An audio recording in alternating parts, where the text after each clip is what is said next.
बिस्मिल्लाहिर्रहमानिर्रहीम। कल के रेफरेंस से मैं कुछ क्वेश्चन रेज हुए थे, उसके बारे में डिस्कस करना चाहूँगा कि पहले तो ये कि किसी ने एक सवाल किया था कि अगर हम किसी जगह पे हम सप्लाई कंप्लीट कर देते हैं और बिल को सबमिट करा देते हैं और उसकी पेमेंट नहीं हो रही, तो पेमेंट स्टेटस का प्रोसीजर क्या होगा। तो उसके लिए भी 3 स्टेप करना होंगे। जैसे मैंने आपसे कहा था, कोई ईमेल कर दें या फिर कोई क्यूरी जनरेट करें ताकि आपके पास कोई एविडेंस हो, और वो एविडेंस आपके साथ कम्युनिकेट करें किसी हायर अथॉरिटी को, जिसमें हम बताएं कि मैंने चीजें इन टाइम डिलीवर की हैं और ये चीजें डिलीवर करने के बाद मेरी पेमेंट नहीं होती। उसके लिए 3-4 जगह की चीजें हैं। फर्स्ट, हम जीआरसी में भी जाके उसमें एंट्री कर सकते हैं, यानी कि कंप्लेंट लॉन्च कर सकते हैं। सेकेंड, आप किसी वहाँ का जो हायर अथॉरिटी है, सिक्योरिटी एजेंसी के जो डायरेक्टर हैं, या फोरम में भी जब डिस्कस कर सकते हैं कि जब मैं टेक्निकली क्वालिफाई हुआ, फाइनेंशियल मेरे रेट्स ठीक थे, क्वालिटी को आपने चेक कर लिया, चीजें इन टाइम डिलीवर हो गई और पेमेंट नहीं हो रही, तो काइंडली तो आप जो है परस्यू कर सकते हैं और हायर अथॉरिटी जो है वो पेमेंट को रिलीज करने की मजाज है। सेकंड क्वेश्चन ये था कि अगर प्राइसेस जैसे जो करंट सिनेरियो है, वार सिनेरियो चल रहा है, ईरान की जंग है, इसमें तो सामान स्टक हुआ है और काफी जो है प्राइसेस में हाइक है और रेट्स काफी बढ़ चुके हैं, तो क्या रेट को रिवाइज करवा सकते हैं। तो उसका कल भी मैंने जवाब दिया था कि नहीं, हम इस रेट को रिवाइज नहीं करवा सकते क्योंकि सप्लायर बाउंड है, अनलेस के अगर कोई टेंडर डॉक्यूमेंट में इस तरह की शेक मौजूद है कि अगर इस तरह के सर्कमस्टांसेस आते हैं तो हम आपके साथ कोऑर्डिनेट करेंगे और आपकी चीजों को आपको कंपनसेट करने की कोशिश करेंगे। अगर टेंडर डॉक्यूमेंट में ये चीज या उनके टर्म एंड कंडीशन में मेंशन नहीं है, देन यू आर बाउंड कि बेशक प्राइस जितनी मर्जी हाई हो गई है, प्राइस बढ़ चुके हैं, आप अपनी उस प्राइस पे देने के पाबंद होंगे। फिर एक सामने क्वेश्चन किया था कि सिंगल बिडर अगर है तो क्या वो टेंडर एक्सेप्ट होगा। इसका जवाब मैंने ये दिया था कि जी वो टेंडर एक्सेप्ट होगा, लेकिन उसमें हम ये चेक करते हैं कि जो रेट है वो मार्केट कंपेटेबल है, यानी कि जो प्राइस जो है वो मार्केट के मुताबिक है। ऐसा नहीं कि एक सिंगल बिडर आया और उसने 10 की चीज 100 रुपए में जो है कोट की और वो कोई वेंडर नहीं है और किसी ने कोट नहीं किया, तो वो हम सिंगल को उस देने के फिर बजाय उसको कैंसिल भी कर सकते हैं, लेकिन उसके रेट मार्केट के मुताबिक है, तो फिर वह उस सिंगल बिडर को या सिंगल टेंडर जिससे पार्टिसिपेट किया है उस वो टेंडर विन कर सकता है। फिर एक दोस्त ने सवाल किया था कि रिटर्न आफ्टर पीओ, या पीओ इशू कर देती, प्रीक्योरिंग एजेंसी पीओ इशू कर देती है, इशू करने के बाद सामान डिलीवर हो चुका है, उसके बाद प्रीक्योरिंग एजेंसी कहती है कि मैं अब कुछ सामान वापस कर रहा हूँ। तो ऐसा पॉसिबल नहीं है। एक दफा पीओ इश्यू हो जाए तो प्रीक्योरिंग एजेंसी चीजों को रिटर्न नहीं कर सकती। हाँ, रिटर्न एक सूरत में कर सकती है, जो उसने स्पेसिफिकेशन मांग के मुताबिक, जो क्वालिटी या स्टैंडर्ड के मुताबिक चीजें मांगी हैं, अगर वो चीजें आपने डिलीवर सही की हैं तो वो वापस नहीं हो सकती। लेकिन आपने उन स्टैंडर्ड्स को या क्वालिटी को फॉलो नहीं किया, मीन के आपने कोई चीज जो डिलीवर की है वो उतनी स्टैंडर्ड की नहीं है, उस क्वालिटी को मैच नहीं कर रही, तो वो फिर रिटर्न हो सकती है, अदरवाइज चीजें रिटर्न नहीं हो सकती। फिर एक भाई ने क्वेश्चन किया था कि हर सूबे का एंट्री ऑन जीएसटी होगा।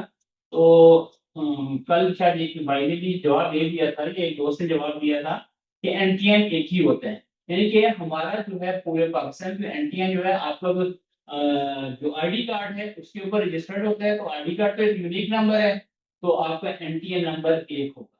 लेकिन किसी और प्रोविंस से आप पार्टिसिपेट करना चाह रहे हैं और किसी और प्रोविंस में अपना अकाउंट ओपन करना चाह रहे हैं, तो उस सूबे का आपके पास टैक्स का सर्टिफिकेट होना जरूरी है। अगर आपके पास उस सूबे का टैक्स सर्टिफिकेट है तो आप उसमें एक ई पैड में उसी यूजर, अगर आपके पास एक फेडरल में रजिस्टर्ड है तो आप किसी और प्रोविंस से भी रजिस्टर्ड हो सकते हैं, वो एक ही आपको विंडो में नजर आएगा, जो कि मैं आज आपको दिखाऊंगा कि हम एक विंडो में या एक यूजर में होते हुए एक से ज्यादा पार्टिसिपेशन कैसे कर सकते हैं। अब ऐसा नहीं है कि आप एक ही यूजर पार्टिसिपेट है, लेकिन अगर आप फेडरल के टेंडर प्रोविंस में आप रजिस्टर्ड हैं, अगर आप फेडरल के और फेडरल में भी रजिस्टर्ड हैं, आप पंजाब में भी रजिस्टर्ड हैं, लेकिन आप केपीके में या सिंध में या बलूचिस्तान में रजिस्टर्ड नहीं है और आप चाह रहे हैं कि मैं टेंडर को व्यू करूं, तो आप उसके टेंडर को व्यू नहीं कर सकते जब तक आप उस सूबे से अपनी ई पैड पे रजिस्ट्रेशन नहीं करा लेते। जब आपने सूबे के मुताबिक या प्रोविंस के मुताबिक रजिस्टर्ड करा लेते हैं, तो फिर आप उस सूबे के टेंडर्स को, आरएफक्यू को और पेटी कैश को देख सकते हैं। ये था कल का रिव्यू।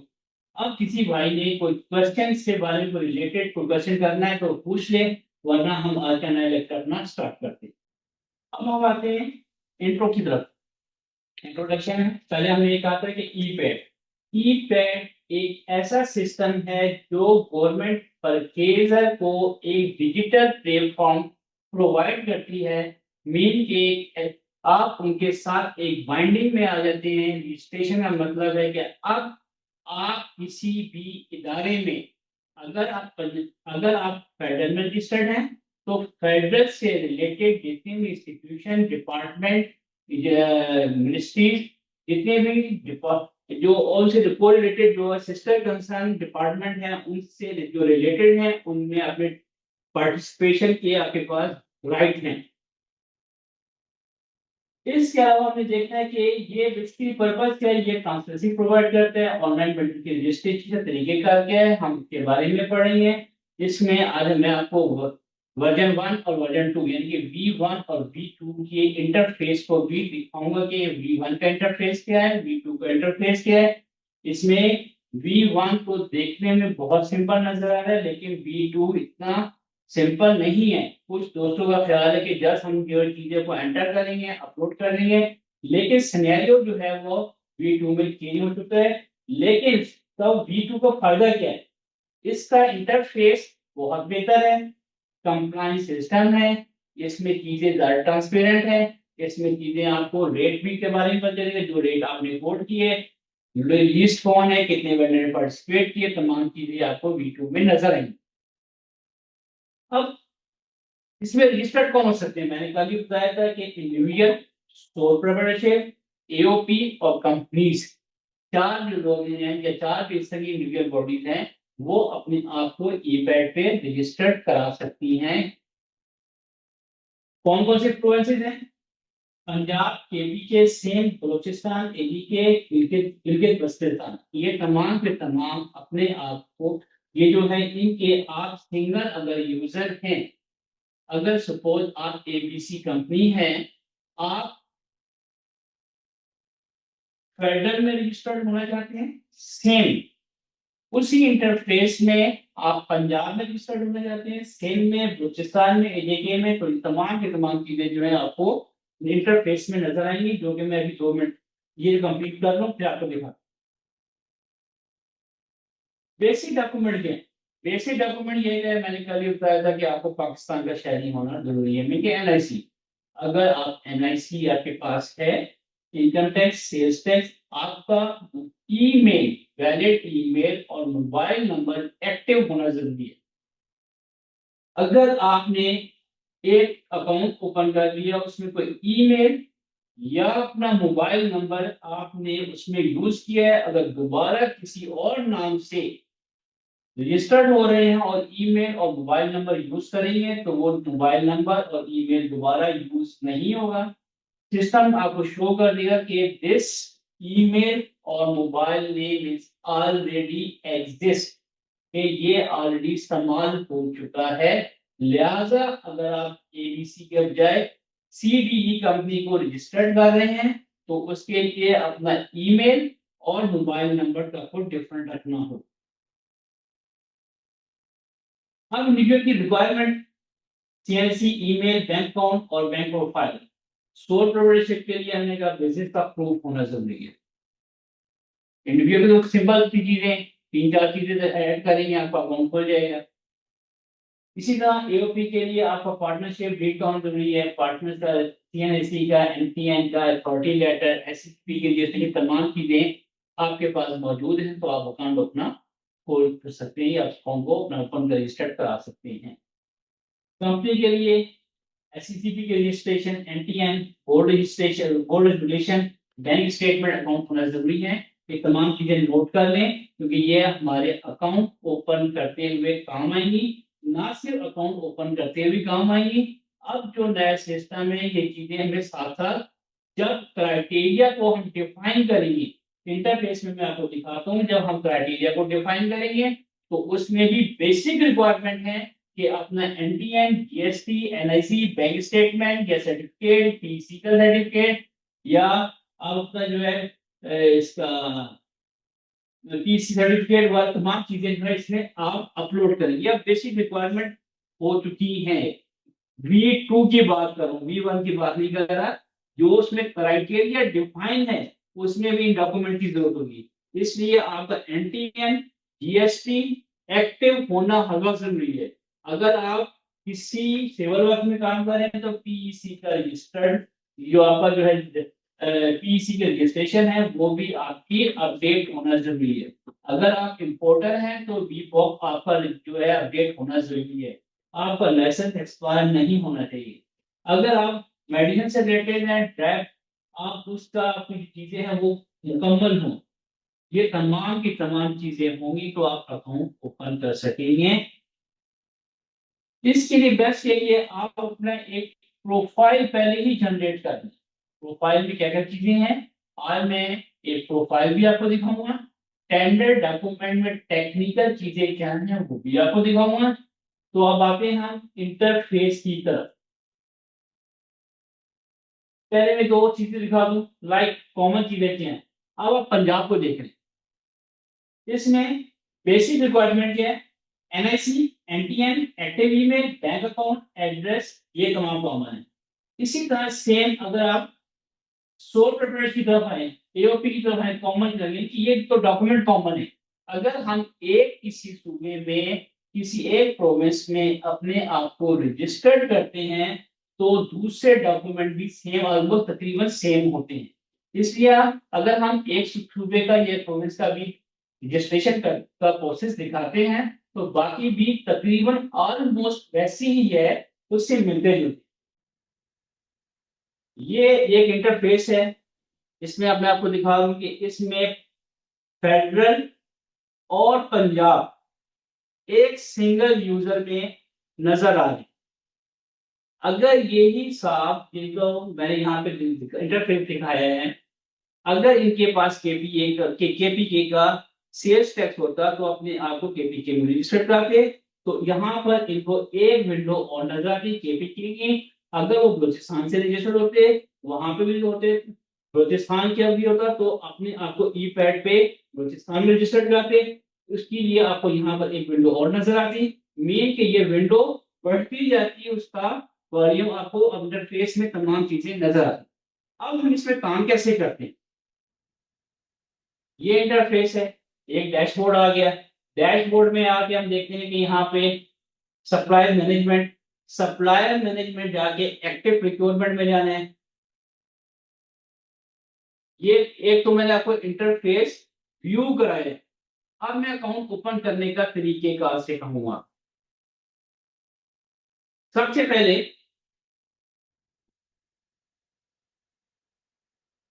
हम ई पे जाते हैं। ई पैड में जाके यहाँ पे आपको रजिस्ट्रेशन बॉडीज में नजर आएगा।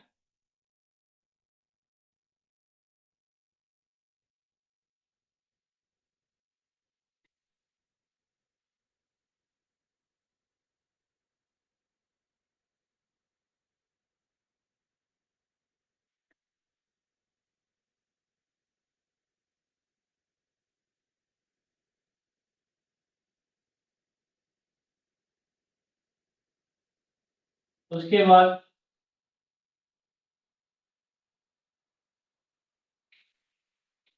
एक इंटरफेस यार, user name, business, mobile number, email, password और कंफर्म पासवर्ड।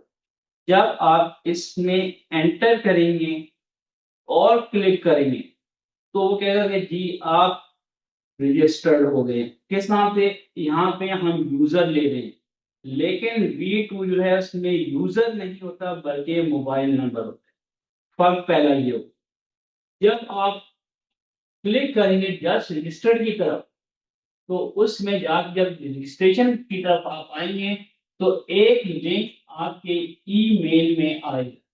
ईमेल में जाके आप उसको क्लिक करेंगे तो मतलब ये है कि आपका ईमेल कंफर्म हो गया। हम उन प्रोसेस की तरफ आ जाएंगे। हम ये चेक करेंगे कि कौन कौन से डॉक्यूमेंट आपने अपलोड करने हैं, और अपलोड करने के बाद रजिस्ट्रेशन बॉडीज जो है उसको अप्रूव करेंगी। अप्रूव करने के बाद आप उनके अकाउंट के साथ रजिस्टर्ड होंगे। मीन के आप उस एक फोरम में एंटर हो गए, डिजिटल फोरम में एंटर हो गए, जहां आपकी बाइंडिंग प्रिक्योरिंग एजेंसी के साथ है। अब आप अपना बिजनेस उनके साथ शुरू कर सकते हैं। अब हम आते हैं यहाँ पे एक सामने इनको दोबारा इंटरफेस, इनको लॉगिन करता हूँ। लॉगिन करने के बाद मैं बताता हूँ कि कौन से।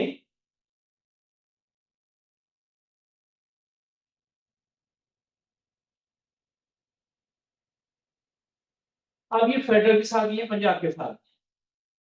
फेडरल में ये क्लिक करेंगे, रजिस्ट्रेशन का प्रोसेस मैंने बताया कि सबसे पहले आपने user name, email ID, mobile number, confirm password डालना है। जब ये डाल के क्लिक करेंगे तो अगर चीजें कोई ओवरलैप हो रही है, कोई मोबाइल नंबर, कोई ईमेल आपका मैच हो रहा है, मीन कि अगर आपने ऑलरेडी यूज किया हुआ है, तो वो कहेगा कि ये आप अथराइज नहीं है, आपकी ऑलरेडी ईमेल या मोबाइल नंबर ऑलरेडी एग्जिस्ट है। नया मोबाइल नंबर डालें और उसके बाद जब ईमेल जाके क्लिक करेंगे उसके बाद आपके पास इंटरफेस आएगा। उसके बाद हमें कैसे करना है, सबसे पहले हम यहाँ जाते हैं, प्रोफाइल में जाके मैं दिखाता हूँ कि कौन कौन से स्टेप होंगे। जब हम डॉक्यूमेंट या अपने आप को रजिस्टर्ड कर रहे हैं, रजिस्टर्ड करते हुए हम सबसे पहले बिजनेस प्रोफाइल, पहला स्टेप क्या है? Business profile. हम बिजनेस प्रोफाइल में आएंगे कि हम एज ए इंडिविजुअल काम कर रहे हैं, सोल प्रोप्राइटरशिप काम कर रहे हैं, प्राइवेट लिमिटेड काम कर रहे हैं, होल्डिंग कंपनी के तौर पे काम कर रहे हैं, पार्टनरशिप के तौर पे काम कर रहे हैं। ये तमाम के तमाम चीजें हम यहाँ पे एंटर करेंगे। बिजनेस कैटेगरी क्या है आपकी? क्या आप गुड्स कर रहे हैं, वर्क्स कर रहे हैं, कंसल्टेंसी कर रहे हैं, नॉन कंसल्टेंसी का काम कर रहे हैं? इस फेस में जाके आप क्लिक करेंगे। प्रोसीजर में बता दूं दोबारा कि हम पहले बिजनेस टाइप में जाएंगे। बिजनेस टाइप में जाके आप क्या समझ रहे हैं अपने आप को कि आप एज इंडिविजुअल काम कर रहे हैं, एओपी काम कर रहे हैं, पार्टनरशिप के तौर पे काम कर रहे हैं, कंपनी के तौर पे काम कर रहे हैं। उसकी प्लेसमेंट यहाँ पर, यहाँ आके क्लिक करेंगे। उस क्लिक करने के बाद फिर गुड्स में जाएंगे, आप बिजनेस कैटेगरी में जाएंगे। आपकी बिजनेस की कैटेगरी क्या है? ये चार कैटेगरी में, या तो चीजें आप सेल करना चाह रहे हैं, या कोई वर्क करना चाह रहे हैं, या कोई सर्विसेज सेल करना चाह रहे हैं। ये तमाम की तमाम चीजें आप यहाँ से को जरा क्लिक करें। फिर बिजनेस इंडस्ट्री, आप एज ए होलसेलर काम कर रहे हैं, आप एज ए होलसेलर काम कर रहे हैं। होलसेलर में किस कैटेगरी में काम कर रहे हैं? एग्रीकल्चर में, फॉरेस्ट्री में, माइंस में, यूटिलिटी, कंस्ट्रक्शन, होलसेलर, रिटेलर। आप एक होलसेलर के साथ अपने आप को दो तीन और इंडस्ट्री के साथ ऐड कर सकते हैं। जरूरी नहीं कि आप एज ए होलसेलर हैं उसके साथ आप रिटेलर की तरफ भी चले जाएं। ये उसके साथ आपके ऐड अप हो जाएगा। इसके साथ आप और कोई सर्विसेज प्रोवाइड कर रहे हैं, हेल्थ की चीजें प्रोवाइड कर रहे हैं, आप अकोमोडेशन कि आप जो है, अगर आपका काम अकोमोडेशन प्रोवाइड करना है, अगर रियल रियल एस्टेट में काम कर रहे हैं, घर किसी को किराए पे लेके दे रहे हैं, तो आप कहें कि मैं यहाँ पे ये सर्विसेज प्रोवाइड कर रहा हूँ। जनरल ऑर्डर सप्लाई है, यहाँ पे क्लिक करेंगे तो मैक्सिमम एक से ज्यादा जहाँ पे wholesaler, retailer, general order supply नजर आ रहा है, यहाँ आके आप क्लिक करेंगे। फिर बिजनेस इंडस्ट्री में जाएंगे। बिजनेस इंडस्ट्री में आप जनरल आइटम में काम करेंगे, किस सेक्टर में जहां आप अपने आप को कंफर्टेबल फील करते हैं कि मैं इन एरिया में काम कर सकता हूँ। अब आपकी फील्ड सिर्फ गुड्स से रिलेटेड है, लेकिन आप कहें कि मैं सर्विसेज प्रोवाइड कर सकता हूँ। अब सर्विसेज क्या, सपोज के कोई टेक्नीशियन है, अब टेक्नीशियन जो है वो अपनी डॉक्यूमेंट्स के थ्रू ये शो करेगा या अपलोड करेगा कि मैं इस चीज का टेक्नीशियन हूँ। अब ये देखिए यहाँ पे, जैसे मैं सर्विसेज में फोटोग्राफर है, ऑफिस इक्विपमेंट के होलसेलर हैं, रिटेलर हैं, इलेक्ट्रीशियन है, वायरिंग के लिए वो कोई काम कर रहे हैं, रेफ्रिजरेटर का काम कर रहे हैं, मशीनरी की इक्विपमेंट कर रहे हैं। मेन के बेस्ट तरह से कैटेगरी है। जिन जिन जगह पे आप समझते हैं कि मैं इनमें काम कर सकता हूँ, इनको क्लिक कर लें। आपके क्राइटेरिया, आपकी जो प्रोफाइल में चीजें आपके एड अप होती हैं। ये अभी मैं B1 की बात करूं, B2 की तरफ नहीं आया। दोबारा क्लियर करूं कि हम B1 की बात करें, B2 की तरफ आएंगे तो इसमें चीजें और डिफरेंट हैं। फिर हम इस तरफ आते हैं कि आप बिजनेस का नाम क्या है। जैसे ये कि Malak trade and general supplier में लिखा था, ये ट्रेडिंग भी करते हैं। लिखा था प्रिंटिंग का भी, प्रिंटिंग प्रेस भी था, हमने प्रिंटिंग को भी ऐड कर दिया। जनरल सप्लायर का भी काम कर रहे थे, कुछ सर्विसेज भी प्रोवाइड कर रहे थे, तो हमने वो यहाँ पे ऐड किया हुआ। फिर आप लोकल है या इंटरनेशनल है। लोकल, आपकी जो ऑफिस बेस है वो लोकल है या इंटरनेशनल है, ये भी आपने बताना है। फिर ओरिजिन कंट्री पाकिस्तान से रिलेटेड है। फिर पाकिस्तान में किस जगह पे, इस्लामाबाद। अगर आप फेडरल में रजिस्टर्ड हो रहे हैं तो फेडरल का लिखेंगे। अगर पंजाब में रजिस्टर्ड हो रहे हैं तो फिर पंजाब से रिलेटेड लिखेंगे, किस डिस्ट्रिक्ट में, किस तहसील में है, वो तमाम ही तमाम चीजें यहाँ पे ऐड करेंगे। फिर हम लिखेंगे डेट ऑफ इनकॉर्पोरेशन, मीन के जिस दिन आप अपने आप को रजिस्टर्ड टैक्स एसोसिएटेड रजिस्टर्ड कराया है, वो डेट ऑफ कॉर्पोरेशन होगी। बाद में ऐसा होता है कि हम रिन्यू कराने वाली कुछ लोग डेट दे देते हैं तो उनका वो आगे सेटअप चलता नहीं है और सिस्टम जाके स्टक होता है। मुझे अभी चले यहीं से मैं पूछता हूँ कि हमारे कितने ऑडियंस जो यहाँ पे मुझे सुन रहे हैं, वे फिजिकल सुन रहे हैं या ऑनलाइन सुन रहे हैं, कितने लोगों ने अपने अकाउंट खुद ओपन किए हैं और क्या किसी कंसल्टेंट के थ्रू ओपन कराई है। अगर किसी को कोई प्रॉब्लम आ रही थी तो क्या, कौन कौन सी प्रॉब्लम आई थी, बाद का सिस्टम जाके स्टक हो जाता है और लोग कहते हैं मैंने आपको रिसेट करा दिया। मीन आपने अपना ईमेल और मोबाइल नंबर एक बार रिसेट करा दिया, वो यहाँ पे दोबारा कंफर्म कर रहे हैं। जबकि हम ओपन में जब गए थे इंटरफेस से हमने स्टार्ट किया था कि हम यहाँ जाके अपना ईमेल, मोबाइल नंबर, इसको अपने रजिस्टर करते हुए शो किया था, दोबारा वही मोबाइल नंबर यहाँ पे शो करना है। लेकिन यहाँ आप डिफरेंट करेंगे तो हो सकता है कि सिस्टम इसको वेरीफाई ना करें और स्टेप से आगे ना। अब हम नेक्स्ट स्टेप की तरफ चलते हैं। यहाँ पे हमने देखी स्टेप, इसके बाद जब ये करते हैं तो आपके पास एक वेरिफिकेशन ऑफ ईमेल के लिए और मोबाइल के लिए वेरिफिकेशन के लिए वो वेरीफाई करते हैं और यहाँ पे ये जगह जो है ग्रीन हो जाती है। क्लिक करने के बाद इट्स मीन के आपका मोबाइल नंबर और ईमेल जो है वेरीफाई हो चुका है। मीन के ये पहले किसी यूजर ने यूज ई पैड पे यूज नहीं किया। इंटरफेस जो है हमें ये बताता है। रजिस्ट्रेशन बोर्ड इसकी तरफ है। मैंने कहा था कि हम जब अपने आप को रजिस्टर्ड करा रहे हैं तो हमने किस में रजिस्टर्ड कराना है, नागरा का शनाख्ती कार्ड होना जरूरी है। और वो शनाख्ती कार्ड तो है लेकिन वो वैलिड नहीं है, मीन के एक्सपायर हो गया। एक्सपायर होगा तो वो फिर यहाँ से अथॉरिटी उसको अप्रूव नहीं करेगी। सेकंड, एफटीएन नंबर, अगर आपका एनटीएन या एनटीएन जीएसटी अगर आपका एक्सपायर हो गया है तो वो आप इनएक्टिव शो करेगा और सिस्टम इससे आगे नहीं चलेगा। बी, आपका रजिस्ट्रेशन का प्रोसेस यहीं पे स्टक हो जाएगा।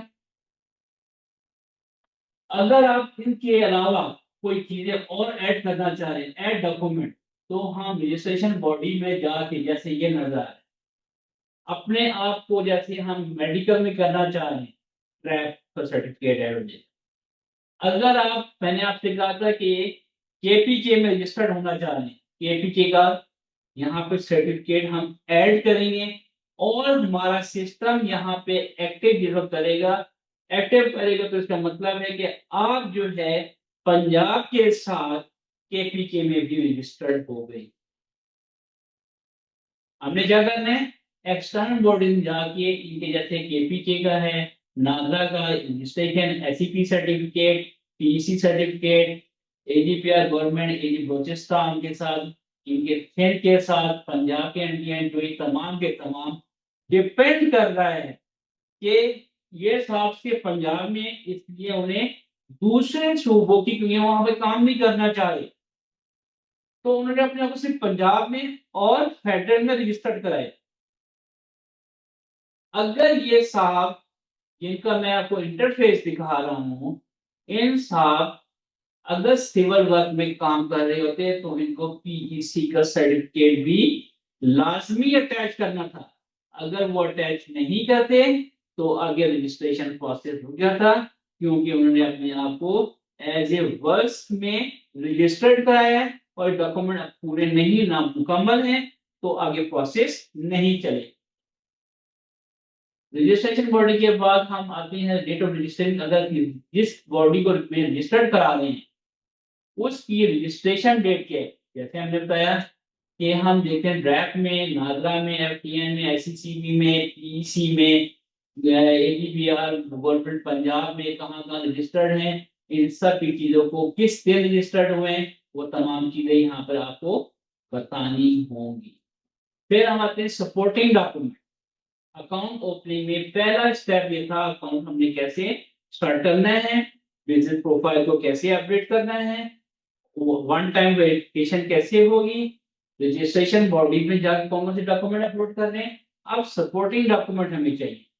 सपोर्टिंग डॉक्यूमेंट क्या चीज चाहिए, सबसे पहले आपका नागरा का शनाख्ती कार्ड फ्रंट साइड और बैक साइड, इसको जब आप रजिस्टर्ड कराएं तो इनकी पीडीएफ, वन साइड जो है फ्रंट की पीडीएफ बना लें और बैक साइड की पीडीएफ, क्योंकि फ्रंट और बैक दोनों ही साइडें अपलोड करना होती हैं।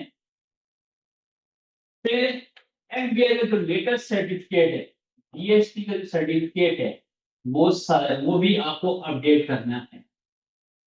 सिर्फ यहाँ पर पीडीएफ फाइल अपलोड होगी, अदरवाइज कोई दूसरी फाइल अपलोड करने की कोशिश करेंगे तो फाइल अपलोड नहीं होगी और आपका रजिस्ट्रेशन का प्रोसेस रुक जाएगा। एड्रेसेस की तरफ आ रहे हैं। आपका एड्रेस कौन सा है, यहाँ पे आपने लिखा, आप एड्रेस के साथ कोई दूसरा एड्रेस भी लिख सकते हैं। कहाँ पे है उसका एड्रेस, जिप कोड, लोकेशन, उसकी कहाँ कंट्री, ऑफिस कहाँ पे है, आप उन एड्रेस को भी एक से ज्यादा लिख सकते हैं। अब ये पेपर रजिस्ट्रेशन की बात मैंने बताया ना कि यहाँ पे जब हमने किया था तो इन साहब का जीएसटी जो है फेडरल के साथ जो है वो उस वक्त एक्सपायर था और रेगुलेटरी बॉडी ने जब उसको वेरीफाई किया तो ये रिजेक्ट कर दिया। मेन के हमने डॉक्यूमेंट तो अपलोड कर दिए, लेकिन जब रजिस्ट्रेशन बॉडीज जो के ई पैड के साथ इंटरलिंक हैं वो उसको वेरीफाई जब तक नहीं करेंगी आपका अकाउंट ओपन नहीं होगा। मेन ऐसा नहीं है कि आपने अपना आईडी कार्ड नंबर डिफरेंट दे दिया, भाई का जो है ना आपने जो है वो एफबीआई का सर्टिफिकेट अपलोड करने की कोशिश की, तो ऐसा मेरे भाई नहीं चलेगा और आपका अकाउंट रजिस्टर्ड नहीं होगा। जिन साहब ने कराना है, जिन साहब ने अपने अकाउंट की रजिस्ट्रेशन करानी है, कंपनी की रजिस्ट्रेशन करानी है, उनके नाम का आईडी कार्ड, उनके नाम की कंपनी रजिस्ट्रेशन, उनके नाम के सर्टिफिकेट, उनके नाम की जो वेरिफिकेशन तमाम की तमाम यहाँ पे होगी। फिर हम यहाँ पे आते हैं, इसके बाद नेक्स्ट स्टेप ये तमाम की प्रोसेस कंप्लीट होता है तो आप एज ए रजिस्टर्ड हो जाते हैं। रजिस्टर्ड होने के बाद फिर हम बताएंगे कि किस तरह वे काम करते हैं। फर्स्ट स्टेप जो मैंने आपको बताया रजिस्ट्रेशन का प्रोसेस है। किसी भाई को रजिस्ट्रेशन के प्रोसेस में किसी किस्म की कोई क्यूरी है तो काइंडली हैंड रेज करें और अपनी क्यूरीज के बारे में इंशाल्लाह कोशिश करेंगे जवाब दिया जाए। पार्टिसिपेंट में से कोई सा किसी को कोई क्यूरी है अभी तक अकाउंट ओपनिंग से रिलेटेड, डॉक्यूमेंट की अपलोड से रिलेटेड या डॉक्यूमेंटेशन के बारे में कोई प्रॉब्लम है तो मुझे बताएं।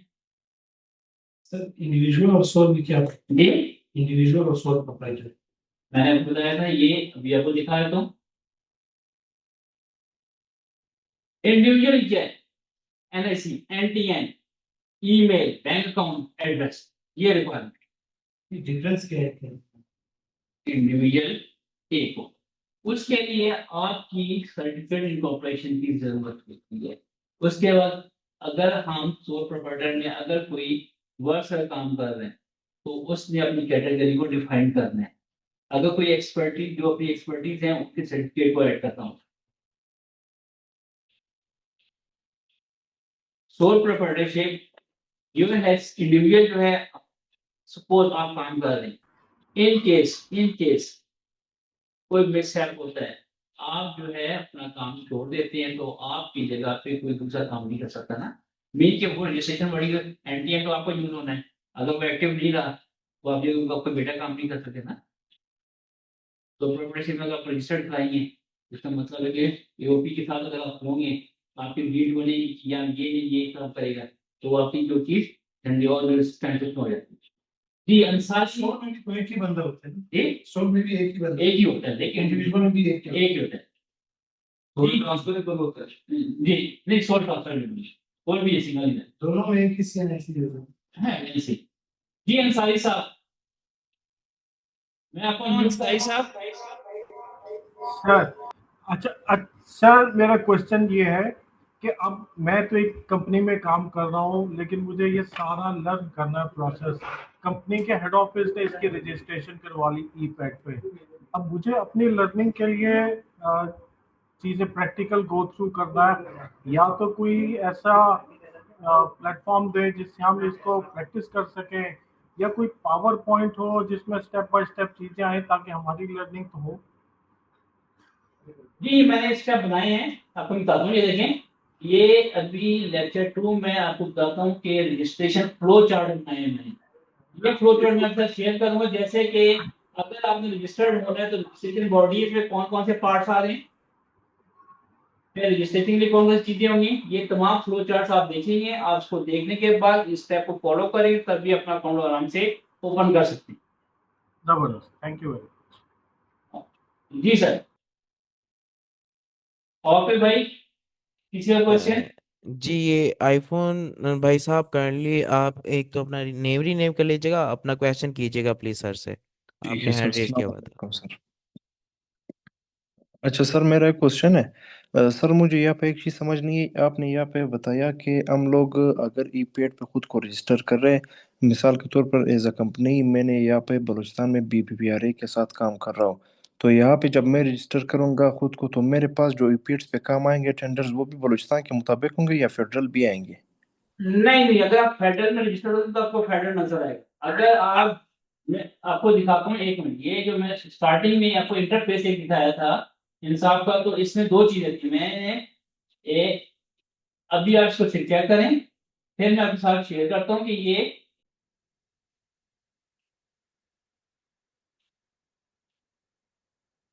अगर मैं फेडरल को क्लिक करता हूँ तो मुझे सिर्फ फेडरल के टेंडर नजर आएंगे। अगर मैं ऐसे पंजाब को क्लिक करूंगा यहाँ पे तो मुझे सिर्फ पंजाब के नजर आएंगे। मीन के आपका यूजर तो एक ही है, एबीसी कंपनी के नाम से यूजर है। आप अपने आप को फेडरल में जब साइड में जब क्लिक करेंगे तो फेडरल के टेंडर नजर आएंगे। एक मैं अभी पंजाब के भी दिखा देता हूँ और फेडरल के भी दिखा देता हूँ।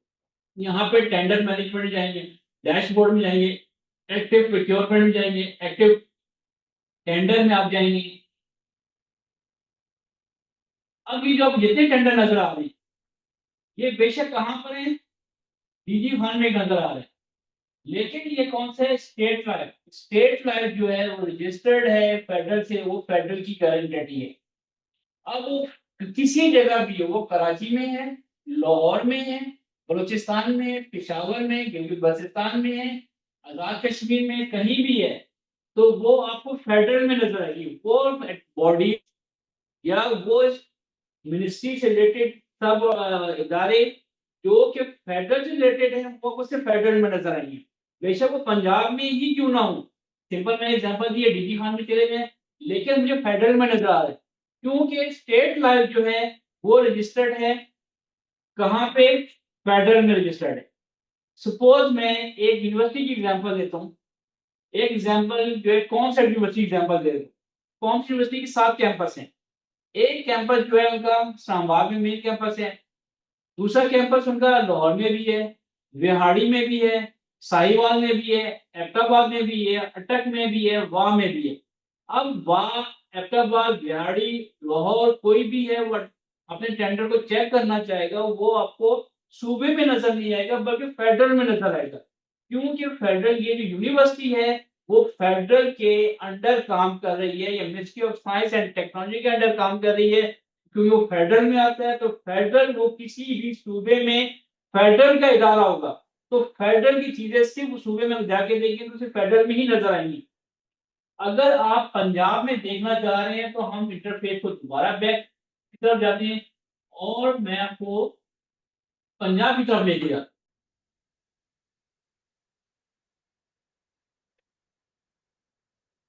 अब फेडरल के बजाय हम पंजाब में जा रहे हैं। अब पंजाब की तरफ जब हम चले गए तो हम जाके ई प्रिक्योरमेंट पंजाब में जाएंगे, इसको क्लिक करेंगे। इस इसको जब क्लिक करेंगे तो यहाँ जो भी टेंडर नजर आएंगे इसके पंजाब के नजर आएंगे। क्लियर हो गया आपको बात? जी सर। सर ये आप एक साथ, फॉर एग्जांपल एक साथ पंजाब और ई फेडरल दोनों एक साथ लॉग इन कर सकते हैं? मिसाल अगर वो भी देखने हैं वहाँ पे भी जा सकते हैं, नहीं, फेडरल पे भी आप जा जैसे सकते हैं? आपने देखें, अगर आप जो है ना कोई काम कर रही हैं, अगर आप ये गाड़ी चला रहे हैं तो आप एक गाड़ी एक टाइम दो गाड़ियां नहीं चला सकते, अनलेस कि वो पीछे से कोई शायद वो किसी ने जो टचैन की हो, तो आप शायद वो समझ लें कि मैं चला रहा हूँ, वो गाड़ी टचैन की वजह से चल रही है। तो ऐसा नहीं है कि आप एक वक्त में एक ही इंटरफेस को यूज कर सकते हैं। अब होगा आपका ही, आप फेडरल में आप अपनी सीट पे बैठ के एक ही यूजर को स्विच करके, अगर आपने पंजाब में काम करना है तो पंजाब के टेंडर को व्यू कर लें। जब पंजाब के टेंडर में काम कर लिया आपने, फिर आप व्यू करना चाह रहे हैं इसको फेडरल को, तो फेडरल को जाके क्लिक करेंगे, फेडरल करेंगे। इसी तरह अगर आप सिंध में आप रजिस्टर्ड हैं या बलोचिस्तान में रजिस्टर्ड हैं या केपीके में रजिस्टर्ड हैं, उनके इंटरफेस में जाके उसको क्लिक करेंगे और क्लिक करने के बाद उस सूबे में जाके आप काम कर सकते हैं, अदरवाइज काम नहीं होगा। थैंक यू सर, बड़ी जी मेहरबानी। जी मेरे। और किसी भाई? सलमान कदीर साहब, सलमान कदीर साहब, आपने सलमान। हैंड रेस किया है, बताइए क्या सर, ड्यूटी है आपकी? अस्सलाम वालेकुम सर। वालेकुम सलाम। सर मैं ये जानना चाह रहा था, हम जो अपना अभी आपने बोला कि फेडरल और पंजाब के बारे में जो बोला, सेम यही चीज़ हम जब सिंध के उस पोर्टल पे ई पैड पे रजिस्टर होंगे तो हमें सिर्फ सिंध के ही शो होंगे टेंडर्स वगैरह और अब ये दूसरी चीज़ें? अब ये देखिए, एक मिनट ये बताइए, इंटरफेस दो नजर आ रहे हैं, एक फेडरल का नजर आ रहा जी है, एक पंजाब का नजर आ रहा जी है, दो नजर आ रहे हैं जी ना। बिल्कुल। अगर आप जी सिंध में जी होते तो तीसरा एक एक और जो विंडो नजर आती है वो आपको सिंध की नजर आती है। अगर आप बलूचिस्तान में तो 4 विंडो नजर आती है। अगर आपने सिंध में काम करें तो सिंध को क्लिक करेंगे तो उससे जाके सिर्फ सिंध के जो टेंडर आपको नजर आएंगे। आपका यूजर तो एक ही है ना, लेकिन ये यूजर एक जी खुला सर। हुआ है, तो जी इस सर। तरह विंडो दो नजर आ रही है, एक विंडो ये, एक विंडो ये, एट ए टाइम एक विंडो में आप काम कर सकेंगे। अच्छा सर। अच्छा, और सर जो फेडरल में आते हैं वो तो ओवरऑल पाकिस्तान में नजर आएंगे ना हमें? वो पाकिस्तान में ये जिस जो जिस भी काम में होगा तो जी जी। तो फेडरल में अगर आप करें तो सिर्फ फेडरल से रिलेटेड, जैसे मैंने आपको बताया, मिनिस्ट्रीज हैं या फेडरल के जी इदारे हैं, वो पाकिस्तान में किसी भी जगह मौजूद हैं। मैंने जैसे आपको इंश्योरेंस की एग्जांपल दी थी अभी, कि वो डीजी खान का जी था, लेकिन मुझे फेडरल में नजर आ रहा था, क्योंकि जो इंश्योरेंस है, ये जो स्टेट लाइफ है, वो रजिस्टर्ड जो है बेसिकली इस्लामाबाद में रजिस्टर्ड हुआ है। अब उससे रिलेटेड जो सब्सिडीज है या के जो सब ऑफिस हैं, वो किसी भी सूबे में है तो वो आपको फेडरल में नजर आएंगे। वो अगर आप डीजी खान में है इंश्योरेंस को देखना चाह रहे हैं, स्टेट लाइफ इंश्योरेंस को, तो पंजाब में नहीं देख सकेंगे, इसके लिए आपको फेडरल में जाना होगा। अच्छा अच्छा सर, दूसरी बात यह है कि जो फेडरल के काम हैं वो हम सिंध में जहाँ रजिस्टर हैं तो हमें वो शो होंगे फेडरल वाले। अगर आप सेल में रजिस्टर्ड हैं जी। तो आपको फेडरल में भी रजिस्टर्ड होना पड़ेगा। अच्छा देखिए अच्छा। ना, अब ये साहब जो है इन्होंने अपने को फेडरल में रजिस्टर्ड कराया है, इन्होंने अपने आप को जी पंजाब में भी रजिस्टर्ड कराया है। अब पंजाब में जी रजिस्टर्ड क्यों कराया कि वो पंजाब में भी काम करना चाह रहे थे। ये साहब जो है फेडरल में भी काम करना चाह रहे थे, ठीक है, इन्होंने काम किया, फेडरल में भी काम कर लिया, इन्होंने पंजाब में भी काम कर लिया। अगर वो सिंध में काम करना चाह रहे थे तो ये अपनी शेयर्स का रजिस्टर्ड करा के, मैंने आपको जिस अकाउंट ओपन करे थे मैंने रजिस्ट्रेशन बॉडीज में बताया था, अगर आप केपी के या सेंट के डॉक्यूमेंट को अपलोड करते तो आप यहाँ पे केपी के या सेंट में रजिस्टर्ड हुए थे। जब रजिस्टर्ड होते उसके इंटरफेस को या उसकी विंडो को क्लिक करते हैं तो आपको उस सूबे के सारे टेंडर नजर आते। अगर मैं यहाँ से क्लिक कर दूं फेडरल को और मैं चाह रहा हूँ कि सेंट में के टेंडर देख सकूं, तो मैं सेंट के टेंडर व्यू नहीं कर सकूंगा अनलैस जब तक मेरी विंडो यहाँ पर सेल की नजर नहीं आ रही और सेल को मैं क्लिक नहीं करूंगा। बेशक फेडरल का मतलब ये नहीं कि पूरे पाकिस्तान, फेडरल से रिलेटेड वो इदारे जो कि फेडरल के साथ मुंसलिक हैं और उन्होंने अपना इंटर वो जो उनके इदारे हैं वो सिर्फ हमें फेडरल में नजर आएंगे। वो बॉडी, वो इंडिविजुअल बॉडीज हैं, वो सब राइट बॉडीज सर, हैं। समझ। जी जी। हाँ। अच्छा और सर, कोई बड़ी जो क्वेश्चन? डॉक्यूमेंट्स हैं वो, जी जी, जो डॉक्यूमेंट्स हैं वो यही रिलेटेड हैं, फेडरल में भी यही होंगे या फेडरल का अपना कोई एनटीएन या कोई इसका सर्टिफिकेट जैसे एसआरबी और दूसरे हो गए सेल टैक्स वगैरह वो अलग लेना पड़ेगा हमें फेडरल का? मैंने भाई एक मिनट रुकिए, मैंने अभी आपको क्या बताया था जिस हमने डॉक्यूमेंट रिक्वायर्ड ओपनिंग तरफ आए थे, तो मैंने कहा कि इंडिविजुअल के लिए ये हैं। अगर हम यहाँ पे पंजाब के लिए आते हैं तो ये देखें बेसिक रिक्वायरमेंट सबकी एक है। अगर आप अच्छा पंजाब की तरफ जाएं, केपी की तरफ जाएं, सेंट की तरफ जाएं, लेकिन क्या है, अब यहाँ पे एंटी इधर सेल्स एक नंबर ऐड करना पड़ेगा के साथ। सही सर। सेल्स एक नंबर ऐड करेंगे तो आप पंजाब के साथ केपी के भी रजिस्टर्ड हो जाएंगे। अगर सेंट्रल जो है सेल्स रजिस्टर्ड एंटर करेंगे, डॉक्यूमेंट अपने अपलोड करेंगे तो आप सेंट में भी रजिस्टर्ड हो जाएंगे। अगर बलूचिस्तान का भी आपके पास सेल्स रजिस्टर्ड सर्टिफिकेट है तो आप उसमें भी रजिस्टर्ड हो जाएंगे।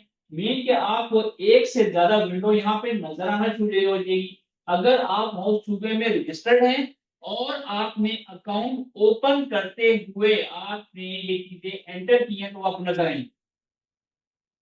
राइट सर, राइट, समझ गया सर। जी, और कोई भाई जो क्वेश्चन करना चाह रहे हैं? जी शाहिद साहब, आपको ना स्क्रीन पे host ask you to unmute your mic का ऑप्शन आ रहा होगा, तो काइंडली एक्सेप्ट कीजिएगा। जी शाहिद साहब, आप मौजूद हैं क्लास में? जी जुहेब खलील साहब, हेलो। काइंडली। जी जी हेलो। ठीक। जी, जी आवाज आ रही है? जी हेलो। जी, जी आ आपकी रही है। आवाज आ रही है, आप क्वेश्चन कीजिएगा प्लीज। जी, थैंक यू सो मच। अच्छा सॉरी, मैं मेरे एक दो क्वेश्चन है, मैं अभी नमाज के लिए गया हुआ था तो I am not too sure, अगर आपने उसको कवर कर लिया तो काइंडली दैट रिपीट कर दें। वो ये सही रजिस्ट्रेशन है। से रिलेटेड था। तो एक क्वेश्चन तो ये है कि जो एग्जिस्टिंग यूजर है, पैड जो पहला इनका जो मॉड्यूल था, जो पहला बना हुआ था इनका एप्लीकेशन, उसमें जो यूजर हैं वो एक्टिव हैं या वो चल रहे हैं अभी एप्लीकेशन? और इसके लिए एंटायरली जी हमें एक नया इसको रजिस्ट्रेशन करवानी होगी। और दूसरा ये था कि जब हम रजिस्टर कराते हैं तो उसमें बिजनेस सिलेक्शन के लिए ऑप्शंस मिलती हैं, डिफरेंट डिपार्टमेंट्स हैं और सब सिलेक्शन क्राइटेरियाज हैं, वो हम जितने मर्जी सिलेक्ट कर सकते हैं? जी जी, अब जब मैं वीडियो बताऊंगा तो उसमें ऑप्शन है कि हम कितने सेलेक्ट कर सकते हैं, हम सारे भी सेलेक्ट कर सकते हैं। उसमें कि चाइल्ड चाइल्ड कंपनी के साथ ही सब उसमें आपको नजर आएंगी। सिंगल आपको टेंडर सर्च करने की जरूरत नहीं पड़ेगी। अभी उसमें हम कोई वी लिमिटेशन वन नहीं है? के बारे में पढ़ रहे हैं, अभी हम V1 के बारे में पढ़ रहे हैं। V2 में ये चीजें हैं क्योंकि वो वर्जन जो है ज्यादा जो है वो मैंने बताया कि वो ज्यादा यूजर फ्रेंडली है और वो तमाम चीजें जो है आपको ये मैंने क्या लिखा था यहाँ पे, अगर यहाँ पे आप देखें कि V1 और V2 में बेटर इंटरफेस है और कंप्लायंस सिस्टम मौजूद है। अगर V2 की तरफ आएंगे तो आपको ये चीजें ज्यादा बेहतर नजर आएंगी। अगर आप V1 में रजिस्टर्ड हैं तो आप V2 में भी दोबारा आपको रजिस्टर्ड होना पड़ेगा सेम यूजर से, सेम आप ईमेल आईडी से, सेम नंबर से, क्योंकि ये गवर्नमेंट ने किया हुआ है। अगर आप एक यूजर से दूसरे यूजर में स्विच करा दें तो आप अपने किसी कंपनी के नेम को, अपने मोबाइल नंबर को, अपने ईमेल एड्रेस को, इन्हीं को यूज करते हुए नए V2 में जाकर भी रजिस्टर्ड हो सकते हैं। इसमें कोई कबाब नहीं है कि आपको नया जो है आपको कंपनी रजिस्टर्ड करना पड़ेगी। लेकिन V1 का जहां पे इंटरफेस है उसके अपने भी फंक्शन है, क्योंकि V2 के साथ अभी चीजें इनएक्टिव, अभी इतनी एक्टिव नहीं है। वक्त के साथ अभी कुछ चीजें इसमें चीजें ऐड ऑन हो रही हैं। तो अभी मैक्सिमम जो मेरे साथ जो क्लाइंट काम कर रहे हैं, 25 के करीब क्लाइंट काम कर रहे हैं, मैं उनसे कहता हूँ कि V2 की तरफ मूव करें। वो कहते हैं V2 की तरफ मूव हम नहीं करेंगे अभी। ये सब गवर्नमेंट इसको मैंडेटरी करेगी तो फिर डेफिनेटली वो करेंगे, मजबूर हो जाएंगे, क्योंकि वो ज्यादातर इस इंटरफेस पे काम करने के आदमी है। क्योंकि हम एक दफा जो ठीक है काम सर, करना शुरू कर दिया हम ये सबसे ज्यादा आसान काम नहीं है। अब ठीक लोगों है। का शायद ख्याल ये है कि हम जो है वर्जन 1 में काम कर रहे हैं, ये तो बहुत ही आसान काम है, डॉक्यूमेंट अपलोड किया, सबमिट किया, चीजें अपलोड होगी। मेरे भाई अभी चीजें जब हम V2 की तरफ आएंगी तो बिल्कुल मैंने कल बताया था कि जब हम जैसे पैटी कैश में काम कर रहे हैं, यहाँ पे 2 स्टेप हैं, पैटी कैश में 6 स्टेप को फॉलो करना होगा V2 में। टेंडर के प्रोसेस में 11 स्टेप को फॉलो करना होगा। उन स्टेप को फॉलो करेंगे तब सबमिशन की तरफ जाएगी। ओके सर, तो ये अभी बेसिकली जो आपने अभी स्क्रीन दिखाई है और जो रजिस्ट्रेशन दिखाई है वो V1 पे है। जी जी, अभी वन की है, V2 की तरफ नहीं आए। V2 V2 इंशाल्लाह हम के बाद, कब तक V2 हम कब शुरू करेंगे? इंशाल्लाह नेक्स्ट वीक में। Thank you. जी और कोई भाई, किसी की हुई? जी जुहेब खलील साहब, काइंडली आप माइक अनम्यूट करके क्वेश्चन कीजिएगा प्लीज। अस्सलाम वालेकुम। वालेकुम सलाम। हाँ सर, मेरा सिंपल सा सवाल था, यह एओपी और सोल प्रोप्राइटर, इनमें कोई डिफरेंस अगर आप बता दें सर। एओपी कौन से हैं ये? आपने कैटेगरीज बताई हैं, इंडिविजुअल, सोल प्रोप्राइटर, एओपी और कंपनी। देखिए, सोल प्रोप्राइटर सिंगल है, एओपी में एसोसिएट पर्सन में इनके अंदर कोई पार्टनर हो। ठीक है, ये अगर आप एओपी साइन कर रहे हैं तो इसका मतलब है कि एसोसिएट ऑफ पर्सन, आपके कोई एसोसिएट पर्सन है। ठीक है। आप सिंगल नहीं है ना? जी जी जी। जी जी, क्लियर हुआ नहीं हुआ? उसमें ये एक बार सर रिपीट कर ले, वैसे कुछ क्लियर नहीं हुआ sir. Hello. Sole property, sole का मतलब है सिंगल। जी जी। ठीक है, और जब हम एओपी की बात करें, एसोसिएटेड पर्सन, इसमें कोई ना कोई बंदा जो आपके साथ शामिल होता है, उसके साथ कोई डीड का आप साइन करते हैं कि यार आप मेरे साथ ही काम करेंगे। सोल प्रोप्राइटरशिप में ये कि यहाँ पर बेसिक रिक्वायरमेंट सिंपल ये, इसके साथ आपको एसोसिएशन का वर्ड, ये कोई एग्रीमेंट साथ होना चाहिए कि आप किसी साथ काम कर रहे हैं। ठीक हो गया, ठीक है, क्लियर हो गया सर, थैंक यू। ये और भी भाई किसी कोई क्यूरी है अकाउंट ओपनिंग से रिलेटेड? कोई क्यूरी नहीं? नहीं नहीं सर, कोई क्यूरी नहीं, क्योंकि किसी का हैंड रेज नहीं है, आप क्लास कंटिन्यू कर सकते हैं जी सर। क्लास कंटिन्यू कर। अब मैं आपको बताता हूँ डॉक्यूमेंट की तरफ कैसे, डॉक्यूमेंट में जाके हमने अपने टेंडर को कैसे सर्च करना है। अब इंटरफेस हमें मिल गया, अकाउंट आपने ओपन कर लिया। सपोज मैं फेडरल की तरफ चला गया, फेडरल की तरफ जाकर मैंने देखा मैंने किन जगह पे काम करना है।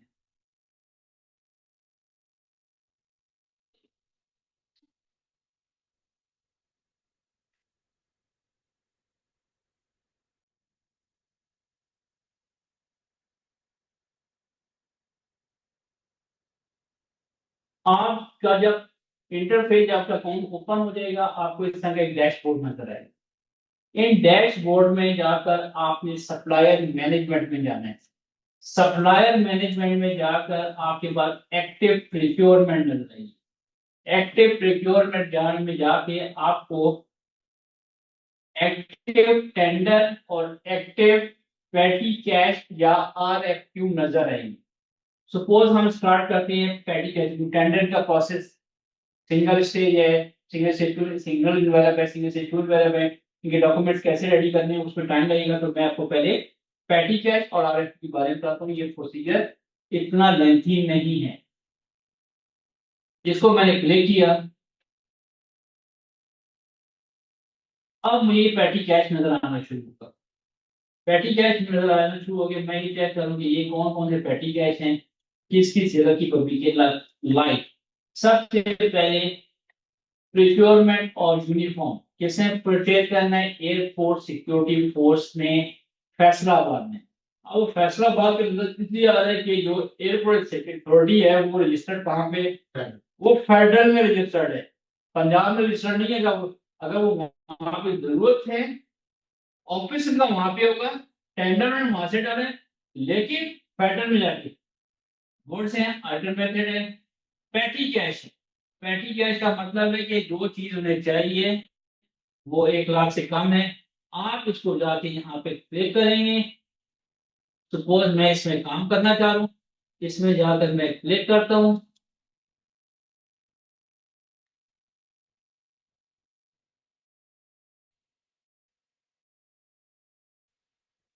पैटी कैश में जाके मैं क्लिक करूंगा। इन्हें क्या चीज चाहिए अभी हम चेक कर लेते हैं। इन्हें चाहिए है name plates black for grey uniform, यानी कि नेम प्लेट्स ब्लैक वाली है, यूनिफॉर्म ग्रे यूनिफॉर्म के लिए। कितनी क्वांटिटी है? 670 क्वांटिटी है। 5 मई तक यूएल को अपलोड कर सकते हैं आप। अब आपने इसे रेट कोड करना है। रेट कोड करेंगे आप कोड की तरफ आएंगे, यहाँ पे कोड की तरफ जाएंगे।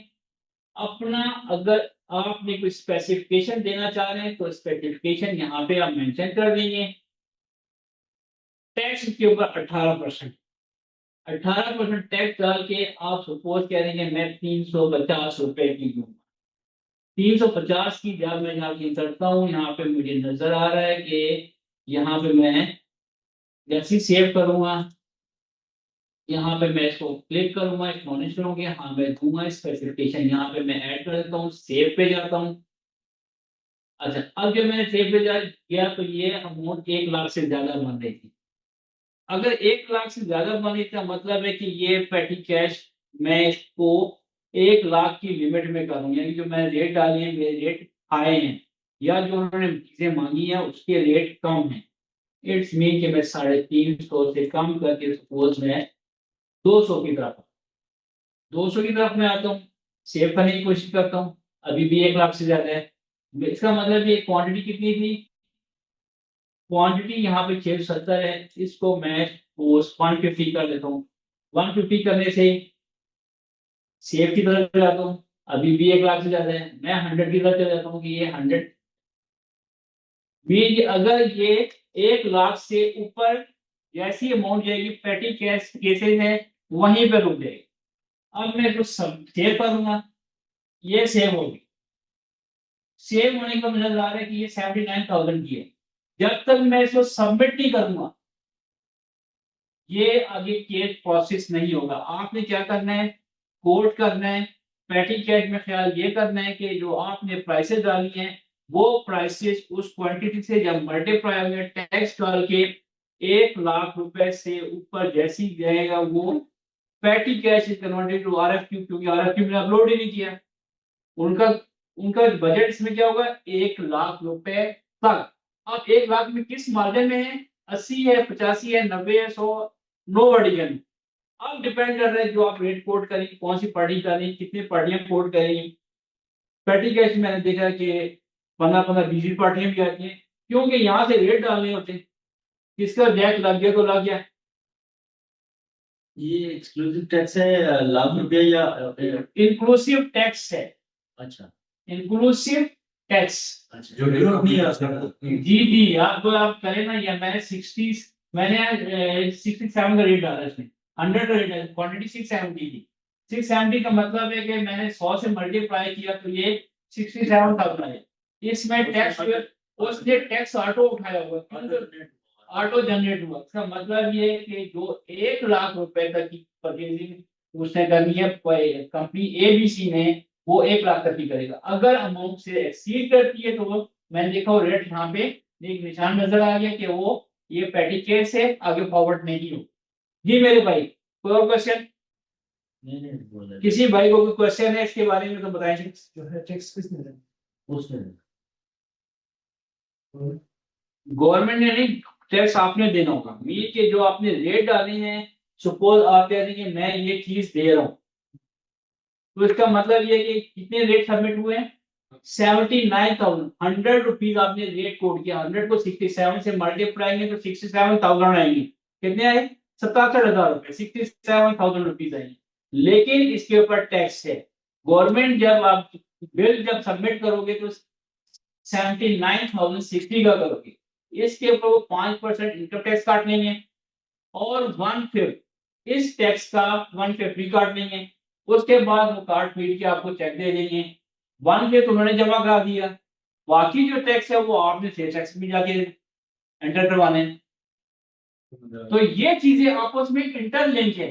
अब आप अगर आप ये कहें कि मैंने बेच दिया और किसी को पता ही नहीं चला, मैंने चेक लेके जेब में रख लिया, मैंने रिटर्न फाइल नहीं की, मीन के आपका 1/5 टैक्स कट के उस इदारे जिस इदारे में हमको चीज बेची है, सेल की है, सेल करने के बाद सेल्स का अगर ये आया तो 1/5 आपका उस इदारे ने काट लिया है, उसमें से डिडक्शन कर ली है।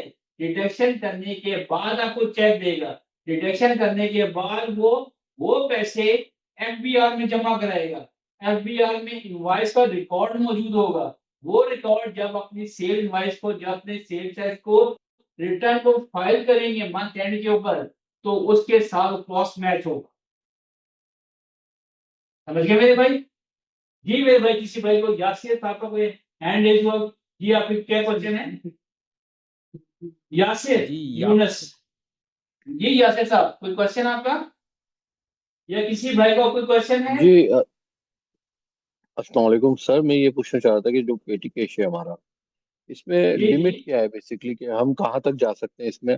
दूसरा ये कि सर बेसिकली हम फेडरल गवर्नमेंट का एक इंस्टीट्यूट है, दारा यूनिवर्सिटी है ना, तो हम लोग टेंडर यहाँ करवाते हैं, तो सर कहाँ तक की हमें रेंज होती है कि हम उसके बाद फिर हमें ऐसा होता है कि हम पेटी कैश के अलावा दूसरी चीजें देखते हैं, मतलब हमें टेंडर करवाना पड़ता है? लिमिट क्या है जी उसकी? जी। मैंने कल अपने लेक्चर में बड़े डिटेल से बताया था कि हमारे पास 3 बेंचमार्क हैं। फर्स्ट बेंचमार्क पैटी कैट है। पैटी कैट जो है वो 100,000 यानी 1 लाख से एक्सीड नहीं करना चाहिए। अगर 1 लाख से एक्सीड करता है तो वो फिर आप पैटी कैश में एंट्री नहीं करेंगे, अपने डॉक्यूमेंट जो है वो चेक करेंगे आरएफक्यू में। अगर 1 लाख से ज्यादा की अमाउंट है तो वो आरएफक्यू में जाएंगे। आरएफक्यू की लिमिट है 5 लाख। अगर 5 लाख तक की चीजें गवर्नमेंट को रिक्वायर्ड हैं तो वो पैटी कैश के बजाय आरएफक्यू में अपनी चीजें अपलोड करेगी।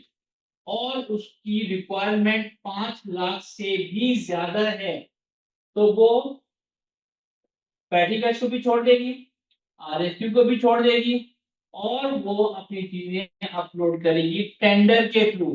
अब वो टेंडर जो है वो सिंगल स्टेज है, सिंगल वेलर के साथ है, सिंगल स्टेज ट्विन वेलर के साथ है, डिपेंड करता है। अगर 5 लाख से ज्यादा प्रोक्योरिंग एजेंसी बाय करना चाह रही है कोई चीज तो वो टेंडरिंग में जाएगी। जी मेरे भाई, क्वेश्चन आपका अगर क्लियर ना हो तो बस जब फॉलोअर किस तरह चेक करेंगे कि विन किया मैंने? विन कैसे किया ये भी मैं आपको बता दूं। शकील साहब आप अपना क्वेश्चन पूछिए। जी शकील सर। जी यस। वालेकुम सलाम। हेलो सर, मेरी आवाज़ आ रही है? जी जी आपकी आवाज आ रही है, काइंडली जी आप सर, ये थोड़ा सा मुझे मतलब क्लेरिफिकेशन चाहिए थी कि जैसे आपकी एससीपी से प्राइवेट लिमिटेड रजिस्टर्ड है या एओपी है?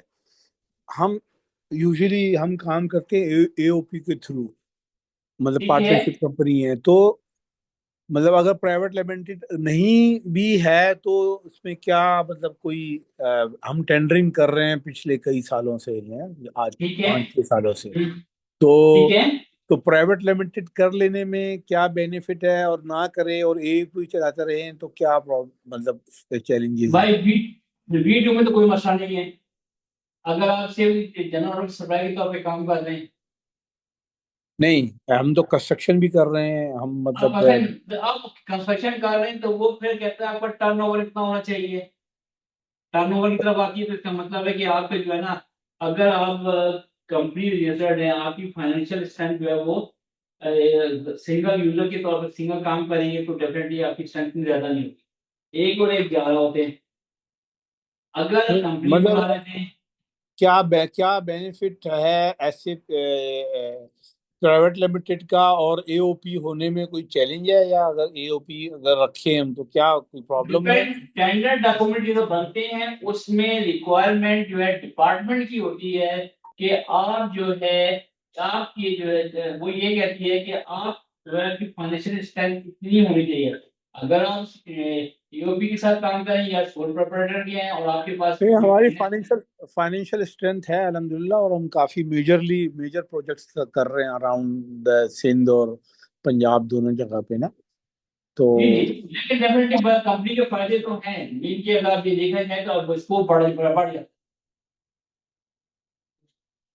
नहीं, है। अगर प्रोजेक्ट्स तो बड़ा हैं, काम लेकिन मैं ये कह रहा हूँ क्या क्या बेनिफिट है अगर हम एओपी से स्विच हो जाएं एससीसी पे, एससीसीपी के थ्रू इसमें प्राइवेट लिमिटेड पे बेनिफिट चले ये जाएं? कि अभी तो आपको इसमें V1 जो है, जो हम बात ये कर रहे हैं अभी ई पैड वन की तरफ की बात कर रहे हैं। अगर हम V2 की तरफ स्विच करें तो वो क्राइटेरिया में ये लिख देता है कि ये कंपनीज अप्लाई कर सकती हैं जिनकी फाइनेंशियल स्ट्रेंथ कितनी है, या वो एसओ फर्म के तौर पर रजिस्टर्ड है। अभी मैं के लिए पढ़ा रहा हूँ, अभी मैं आपको V1 के बारे में पढ़ा रहा हूँ, वर्जन 1 के बारे में पढ़ा। वर्जन 2 में जब हम आएंगे तो चीजें ज्यादा क्लियर हो जाएंगी, यहाँ पे चीजें क्लियर नहीं है। इसीलिए ये जो है गवर्नमेंट ने V1 से V2 की तरफ स्विच कर रही है। ये मैं आपको दिखा देता हूँ वी अगर V1 और V2 क्या है? हम तो ई पैड एक ही यूज करते हैं, तो V2 कहाँ से आ जाता है? V1 V2 जो है, ये जो है मैं बताता हूँ, एक मुझे भी दिखाई। जब हम लॉग इन करते हैं ई पैड पे तो हमें तो नहीं पता चलता, वो तो लॉग इन हो जाता है।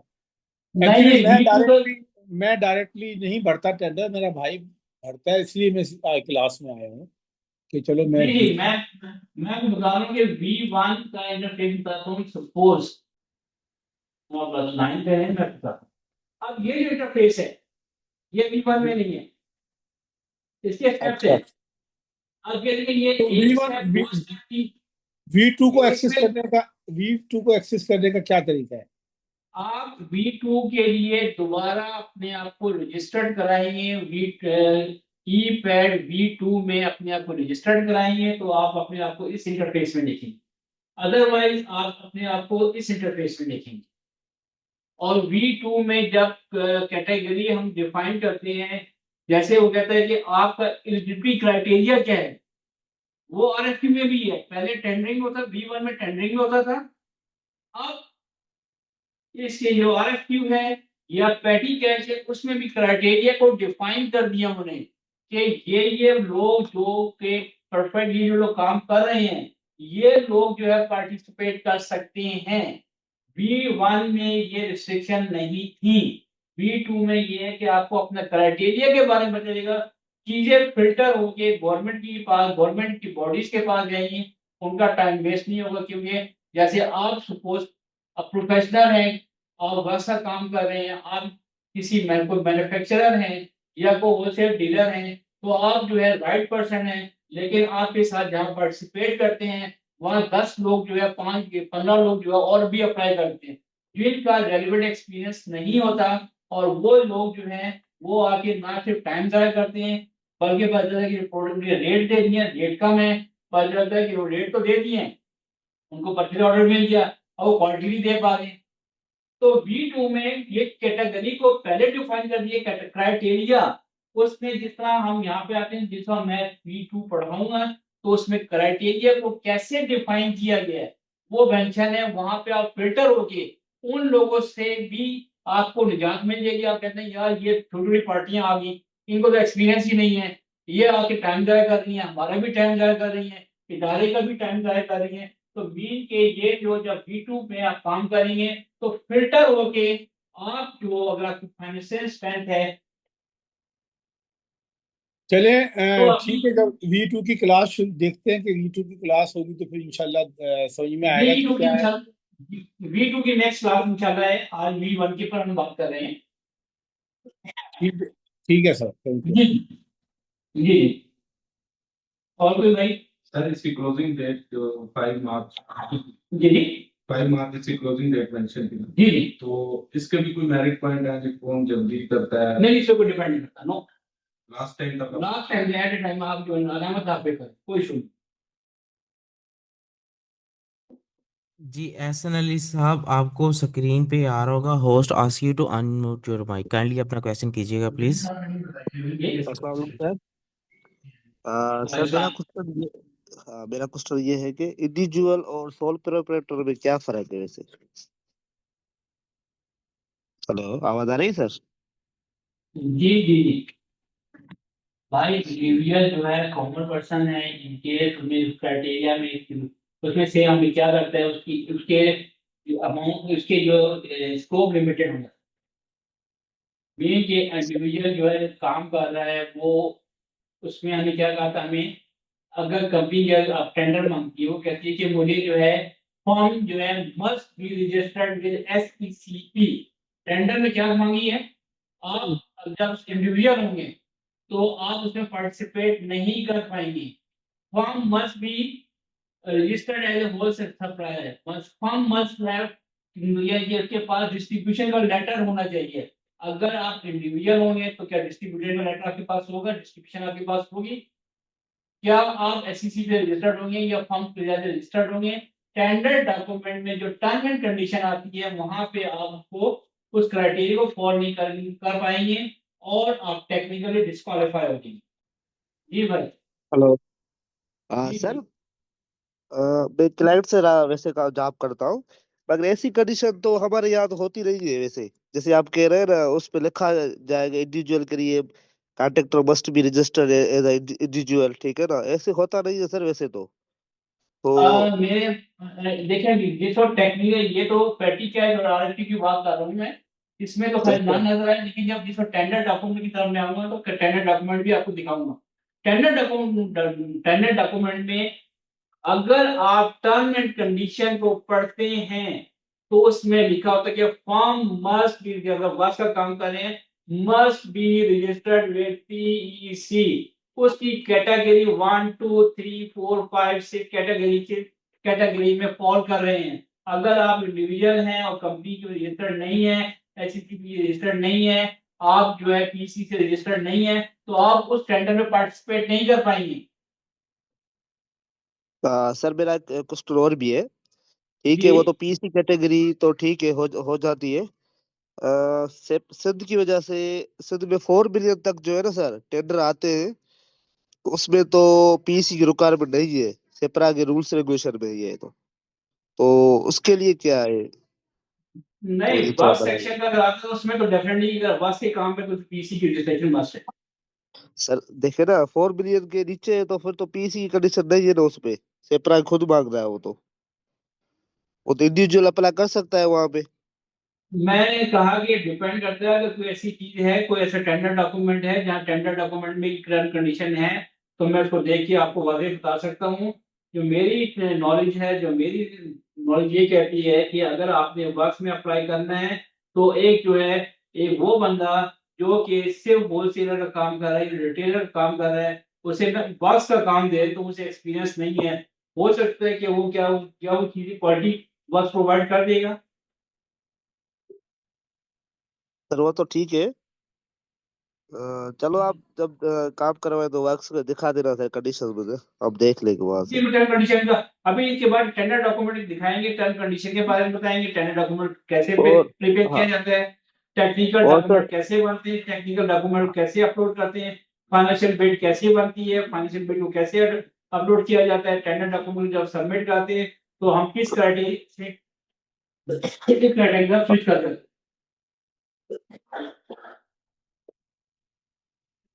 ठीक है सर। जी सर एक रिक्वेस्ट, हाँ एक रिक्वेस्ट और भी थी। ये जी जो जी। जेवी जॉइंट वेंचर वाला जो चक्कर होता है ना, इसकी जी कोई जी। टर्म्स कंडीशन है कैसे मतलब जो है ना एक कंपनी दूसरी कंपनी से जॉइंट वेंचर कर रही है तो उसकी जी क्राइटेरिया या जब कंडीशन क्या होती है? जी जेवी जो है, जब हम कंस्ट्रक्शन की काम करते हैं या बड़े टेंडर होते हैं तो उसमें जेवी का मेंशन होता है कि जेवी हो सकती है, जॉइंट वेंचर हो सकता है। सर उसमें मेन मेरे कहने कंपनी कौन है हाँ जिसके साथ जॉइंट वेंचर कर रहे हैं? जी नहीं, मेरे कहने का मकसद ये है, सपोज ना सर कोई कंपनी है C6 की है ना, पीसी है, तो जी जी उसके लिए कौन सी कैटेगरी जरूरी है तो वो उसके साथ मिलके जेवी करे, या C2 वाली है देखें, तो वो किसके साथ करे? मैंने बताया मेरे भाई, ये डिपेंड करता है कि कंपनी का काम किस नेचर का है। उसकी रिक्वायरमेंट क्या है कि टेंडर डॉक्यूमेंट में मेंशन होता है, बड़ा क्लियरली मेंशन होता है कि अगर जेवी की जरूरत है तो मतलब टेंडर पड़ा है तभी जो है वो जेवी का नाम दे दे। जॉइंट वेंचर सर क्यों हो रहा है? जॉइंट वेंचर जिस क्यों हो रहा है? देखें ना, बात ये है कि काम बड़ा है, स्कोप ज्यादा है काम का। हमें समझ क्या बात हुआ, तो असल में जो भी टेंडर डॉक्यूमेंट वहां तो लिखा होता है जेवी सिर्फ अलाउड है, तो मेरे कहने का मतलब कोई पीसी जैसे रूल्स रेगुलेशन है तो मतलब C6 वाला किसके साथ ज्वाइन करके और जेवी जो ना बना ले, या देख CA वाला है जैसे वो सपोज उसका टर्नओवर नहीं है तो वो अप्लाई करना चाह रहा है तो वो CA से ही कर रहे या CB से करे, थोड़ा ये थोड़ा क्लियर नहीं हो रहा।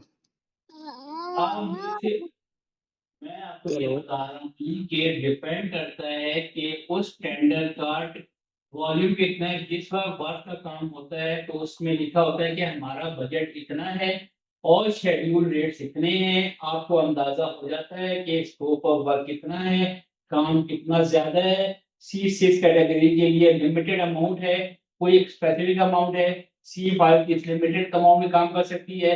C1 जो है सबसे ज्यादा उसके पास ओपन फोरम अवेलेबल होता है कि जितना काम करने का उसके लिए बड़ा जो है फोरम अवेलेबल होता है।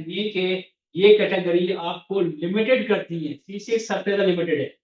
हमें नजर आ रहा है कि C6 बहुत ज्यादा नजर आएगी, लेकिन इसका वॉल्यूम या है या जो फाइनेंशियल स्ट्रेंथ है वो सबसे कम है। ऐसे ही है ना? हाँ सर, मेरे कहने का मकसद ये है, मैं आपकी बात समझ गया वो तो, अगर पीसी में इसके कोई स्पेसिफिक रूल्स है जेई के लिए जी मतलब? रूल है। रूल मैंने अच्छा कैटेगरी है। में डिफाइन किया कि इसका नेचर ऑफ वर्क या scope of work category six में कहाँ तक डिफाइन है। अगर आप पीसी से रजिस्टर्ड हैं तो आपको C6 कैटेगरी का पता होगा कि किस केस कैटेगरी में कितने अमाउंट तक के लोग जो है कितने टेंडर में पार्टिसिपेट कर सकते हैं।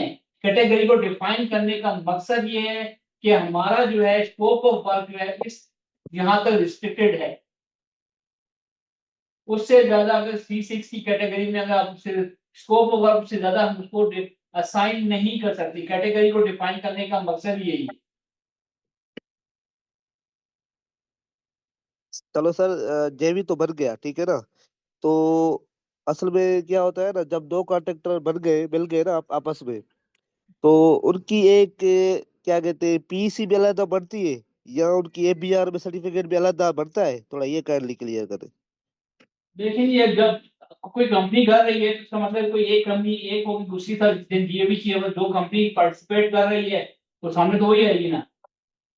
सर बात सुनो, जब जेवी हो रही है ना, ज्वाइंट वेंचर बन रहा है ना, सपोज ये एहसान और जेवी वर्सेस अहमद, ठीक है ना, तो ये उसका कोई ABR सर्टिफिकेट, हेलो, जी जी हाँ तो उसका कोई ABR सर्टिफिकेट भी बनता है क्या, या उनका SR भी बनता है या PR बनता है गलत?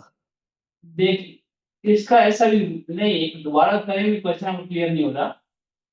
मेरे कहने का मकसद ये है, जब दो कॉन्ट्रैक्टर जेवी बनाते हैं ना सर, एग्रीमेंट हो गया ना उनका, ठीक है ना सर, एक तो लीडिंग कंपनी हो गई, दूसरी उसकी वो हो गई, ठीक है सर, तो हमारे पास जो डॉक्यूमेंट्स आते हैं ना सर कॉन्ट्रैक्टर्स के, तो उनके क्या कहते हैं ABR का सर्टिफिकेट भी एक जॉइंट वेंचर में बना होता है।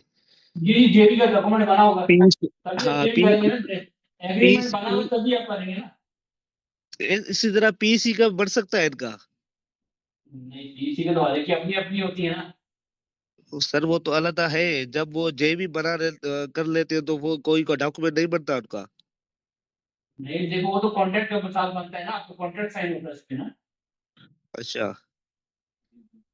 चलो सर ठीक है, मैं मेरे पास डॉक्यूमेंट है, कल मैं आपके साथ व्हाट्सएप शेयर करूंगा मेरे का जी आप क्या शेयर कहते हैं। करें, शेयर करें, मैं हाँ, आपको उसका जवाब दूंगा। पीसी के तो नहीं होंगे, मगर एफबीआर या एसआरबी इनका अलग होता है ना, मैं शेयर कर लूंगा कल आपके साथ वो आप मुझे उनका एक शेयर करें, बार। मैं आपको जवाब देता हूँ। ठीक है सर, ठीक है, ठीक हो गया। जी जी कोई और उमर भाई? तारिक साहब, आपका कोई क्वेश्चन है तो काइंडली कीजिएगा सर से।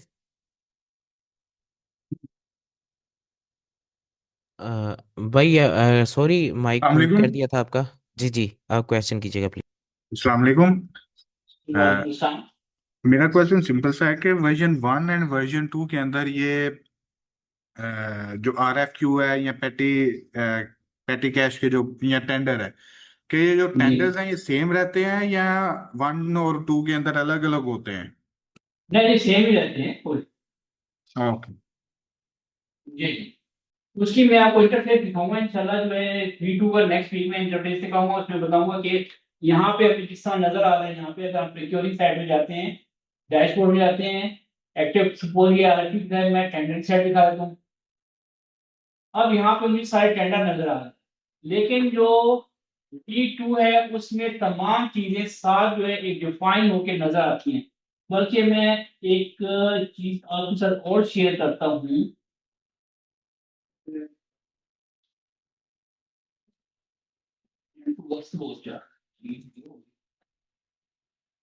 तो इसका डायग्राम इस तरह होगा कि आपके साथ रेफरेंस होंगे, procurement title, procuring agency, goods, time, close time, status and action. उसमें आपके साथ तो आप पेटी कैश भी नजर आ रहे होंगे, टेंडर भी नजर आ रहे होंगे, उनका कितना टाइम अभी लेफ्ट है। जैसे मैंने इसीलिए एक स्क्रीन शॉट दिया था कि इसके 5 मिनट रह गए, किसी के 20 मिनट रह गए, 22 मिनट रह गए। वो V2 हमें साथ साथ टाइम भी बताता है कि अगर आप पार्टिसिपेट करना चाह रहे हैं, उस पार्टिसिपेशन में आपका अमाउंट जो है, आपका टाइम कितना है, और कौन कौन चीजें देखना, कौन कौन सी चीजें आपने अपलोड करनी है। ये इंटरफेस हम इंशाल्लाह जो है नेक्स्ट वीक में देखेंगे। आज हम V1 पे बात कर रहे हैं, तो इंशाल्लाह उसमें तमाम चीजें जो बड़ी डिटेल के साथ है। उसमें reference number, procurement title, procuring agency, procuring time, closing time, status, action, ये सब नजर आएगा एक स्क्रीन में।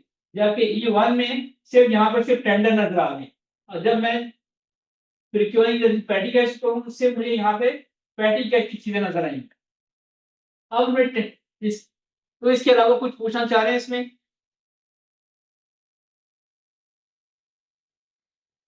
सर RFQ के रेट भी इस तरह सेम डालेंगे इस तरह पेटी कैश के डालेंगे किस में? जी मैं बताता हूँ अभी इस लिस्ट का। जी खलील, जुहेब खलील साहब। जी जी, दरअसल में क्वेश्चन हमारे कीजिएगा एक प्लीज। साथी थे पहले, ये जो एहसन अली साहब, ये आपसे बेसिकली मेरी समझ के मुताबिक ये सवाल करना चाह रहे थे कि अगर कॉन्ट्रैक्टर है एक्सपोज तो उसके लिए तो सर मसला नहीं है। उसके लिए तो जो भी प्रोक्योरिंग एजेंसी होगी उसने एक क्राइटेरिया फिक्स किया होगा कि C6 के साथ JV हो सकता है, C3 का या C4 का, या C4 के साथ C6 का, जो भी हो सकता है सर उसने। अगर बंदा खुद सपोज एक प्रोक्योरिंग एजेंसी में है, मैं एक ऐसे डिपार्टमेंट में हूँ कि मैं एक टेंडर बना रहा हूँ, तो मेरे लिए भी सर कोई पीसी ने रूल रखा है कि मैं किस तरह फिक्स करूंगा कि C6 C1 के साथ भी जेबी कर सकेगा या नहीं कर सकेगा, या C2 से CA के साथ कर सकेगा या नहीं कर सकेगा, या दोनों इक्वल हों, या जिस तरह ये पार्टनर अपना जेबी के क्राइटेरियाज फिक्स होते हैं अक्सर टेंडर्स में कि 80-20 हो या 30-70 हो, एटलीस्ट कौन सा क्राइटेरिया जो जो छोटी कंपनी है वो फुलफिल कर रही हो। तो इसके लिए कोई वाज़े रूल्स हैं या सर अब जो जी जी प्रोक्योरिंग एजेंसी मैं होती है बता रहा हूँ अभी उसकी मैं अपनी मर्जी अभी है कि से वो अपनी मर्जी से फिक्स कर दें? मैं अभी पेटी कैश और RFQ के बारे में बता रहा हूँ। जिसमें मैं टेंडर की तरफ जाऊंगा तो टेंडर में ये बताऊंगा कि आप जेबी कैसे कर सकते हैं, किन किन लोगों के साथ जेबी कर सकते हैं। ये टेक्निकल डॉक्यूमेंट बनाएंगे, उसमें तमाम चीजें मौजूद है। जी ठीक है। अभी अभी हम जो है सिर्फ अभी हमने कहा कि आज जो हमने पेटी कैश RFQ को अपलोड कैसे करना है, इनके रेट कैसे डालने हैं, आज के हमारे आज की स्टडी क्लास में चीजें मौजूद है। नेक्स्ट क्लास में जो है वो जब टेंडरिंग प्रोसेस में जाएंगे तो मैं कैटेगरी को भी डिफाइन कर दूंगा कि किसके साथ आप ये भी कर सकते हैं। वो जी तमाम ठीक। तमाम चीजें जो है वो नेक्स्ट फेज में आनी है। ठीक जी भाई। ठीक। अब हमारे RFQ की तरफ, RFQ आपको ये नजर आ रहे हैं यहाँ पर। आज किसी RFQ को क्लिक करें यहाँ।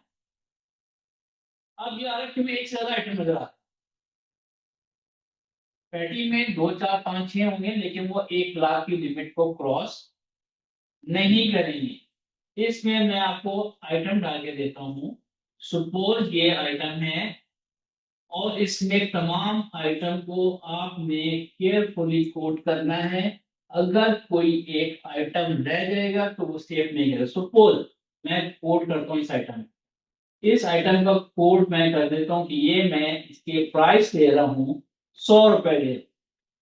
एक्नॉलेज करके अगर कोई स्पेसिफिकेशन है यहाँ पे क्लिक करूंगा, स्पेसिफिकेशन डालूंगा और इसके बाद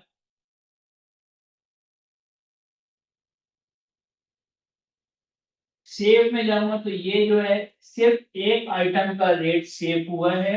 अब आइटम 2 की तरफ जाता हूँ मैं, ऑयल पेंट है की तरफ। इसमें जाकर मैं सपोज 500 का रेट डाल देता हूँ, यहाँ आके सेव कर रहा हूँ। अब मैं यहाँ आके इसको सबमिट करना चाह रहा हूँ, तो मैं अगर सबमिट करूँ तो यहाँ सबमिट नहीं हो जब तक सारे आइटम हमारे इसमें एंटर नहीं होंगे। आपको सारे आइटम को कोड करना जरूरी है। तो यहाँ पे सेम वही प्रोसीजर है कि यहाँ पर रेट डालेंगे 1 बाय 1 और तमाम आइटम के रेट डालने के बाद जैसे सबमिशन की का बटन क्लिक करेंगे तो आपकी RFQ जो है वो अपलोड हो जाएगी।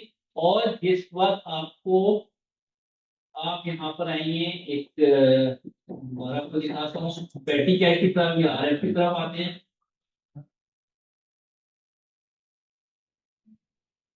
एक मैं आपको एक और वेंडर का दिखाता हूँ जिनको अभी रिसेंटली जो है परचेज ऑर्डर मिला है।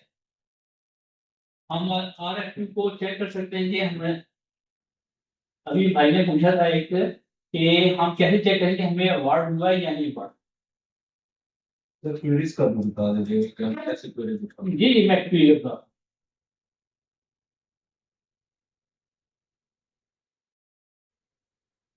ये एक वेंडर है, इन्होंने पैटी कैश में अप्लाई किया और RFQ में अप्लाई किया।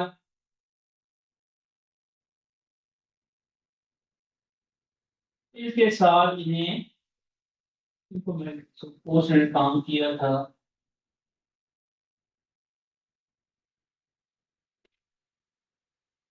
मेरे एक वेंडर ने काम किया था इनके साथ, इसलिए मुझे याद है कि उन्होंने इनके साथ किया था इनको ऑर्डर असाइनमेंट। अब यहाँ पर जैसे डाउनलोड नजर आ रहा है, डाउनलोड का मतलब है कि यहाँ पर इनको ये ऑर्डर मिल गए कि इनके पास वर्क ऑर्डर आ गए। जब यहाँ पे ये डाउनलोड का निशान नजर आएगा तो इसका मतलब है कि ये आपको असाइन हो गया। इसके अलावा आप यहाँ पे भी जाके चेक कर सकते हैं, ये बेल का आइकन है, से क्लिक करेंगे। क्लिक करेंगे तो आपको बताएगा कि आपने परचेज ऑर्डर आपको इशू हो गया है, आप अपने इनवॉइस को सबमिट करें। यहाँ पे कहाँ जाना है, एक तरीका ये है, दूसरे बेल आइकन की तरफ जाएंगे। यहाँ पर आपको नजर आएगा जो जो रिसेंट इसमें अपडेट्स आ रही हैं, आपको परचेज ऑर्डर साइन हो गया तो यहाँ आपको नजर आएगा। समझ आ गया आपको भाई कि आपने कैसे चेक करना है कि आपका वर्क ऑर्डर असाइन हुआ है। और CDR वगैरह कैसे जमा करें? CDR टेंडर का प्रोसेस है, इसमें CDR नहीं होती? इसमें CDR नहीं है। अच्छा, ना पेटी में ना इसमें दोनों में नहीं। तो वो जो ये ईमेल पे भी हमें नोटिफिकेशन रिसीव होगा कभी? ईमेल पे कंपनी कर दे तो ठीक है, वरना RFQ को खुद चेक करना। मतलब इसकी डायरेक्ट परचेजिंग ही है? Direct purchasing. अच्छा जी। कोई टाइम लिमिट होता है इस टाइम के अंदर? इसका टाइम लिमिट साइन होता है कि आपने 2 दिन में काम करना है, 5 दिन में काम करना है। चेक कर लें किसी एक में अभी आपने किया है, इनकी टर्म कंडीशन क्या है। क्योंकि ये एक वेंडर ने मेरे साथ काम की, कि ये मेरे क्लाइंट है, मैं इनके साथ काम कर रहा हूँ, इनकी चीजें मैं देख रहा था, तो इनको हम चेक कर लेते हैं इनकी टर्म कंडीशन क्या है। इनका हम ये दे, ये क्या कहते हैं, only vendor from base in Taxila वार Rawalpindi are eligible to participate. Bid of submitted by vendor from outside a specific region shall not be marked non-responsive। Mean जो उन्होंने काम कराना हो, बेसिकली इन्होंने काम कराना था प्रिंटर की सर्विस का।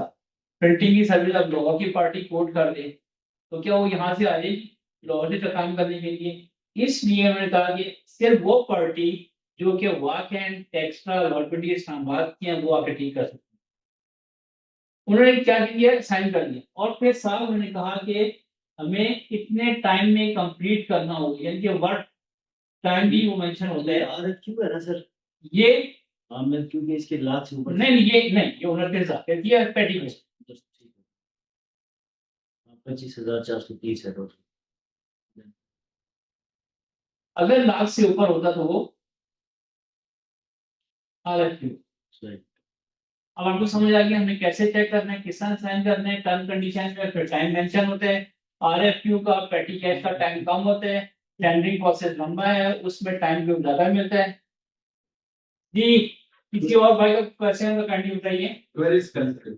ये क्यूरी रेट जो है टेंडरिंग में होती है, हम टेंडरिंग जो है वो अभी नहीं पढ़ रहे, आज हम पेटी कैश और RFQ को देख रहे हैं। नहीं उसमें क्यूरी रेट जबरदस्त। जी भाई कोई क्वेश्चन करना चाह रहे तो जी आसिम भाई काइंडली आप अपना माइक अनम्यूट करके क्वेश्चन कीजिएगा please. Sir thank you very much. मेरे दो क्वेश्चंस हैं। सर एक तो RFQ पे जब हम कोटेशन सबमिट करवा रहे हैं तो कोटेशन की सॉफ्ट कॉपी अटैच करने की कोई ज़रूरत नहीं है, वहाँ जो लिखा हुआ था कि अटैच अपलोड। नहीं सबमिट, अगर वो डिपेंड करता है कि जैसे आप यहाँ पे आते हैं RFQ तो आपने डाला, RFQ डालने के बाद इसमें अटैचमेंट है, अगर आप अटैचमेंट करना चाह रहे हैं तो डेफिनेट कर दें। अगर कोटेशन की अगर रेट आप डेट डालना चाह रहे हैं तो डेट भी डाल सकते हैं, कोई इतना इशू नहीं। मतलब ये ऑप्शनल है अटैच कर। ऑप्शनल हाँ मीन कि अगर आपने आप कोटेशन को बेहतर करना चाह रहे हैं, आप कह रहे हैं मैं ये चीज दूंगा तो उसका ब्रोशर आप ऐड कर दें, उसमें ब्रोशर जो है वो अटैच कर दें। कि अगर आप सपोज ये माउस ही ले लें, ये माउस आपने देना है तो आपने कहा कि मैं डेल का माउस दूंगा, ये इसकी स्पेसिफिकेशन पिक्चर अपलोड कर दें। मेन के एक जो है एक इमेज बेहतर होता है कि हाँ ये मुझे जो खरीदने वाला है वो भी मुतमईन होता है कि मुझे ये चीज मिलेगी। तो अगर आप नोट कर देंगे तो ये बेनिफिशियल हो जाएगा, वरना लाजमी नहीं है, मैंडेटरी नहीं है। लेकिन बाद जगह जो है प्रोक्योरिंग एजेंसी मैंडेटरी कहती है कि आप क्या चीज दे रहे हैं स्पेसिफिकेशन शो करें, फिर आपको टैक्स करना हो।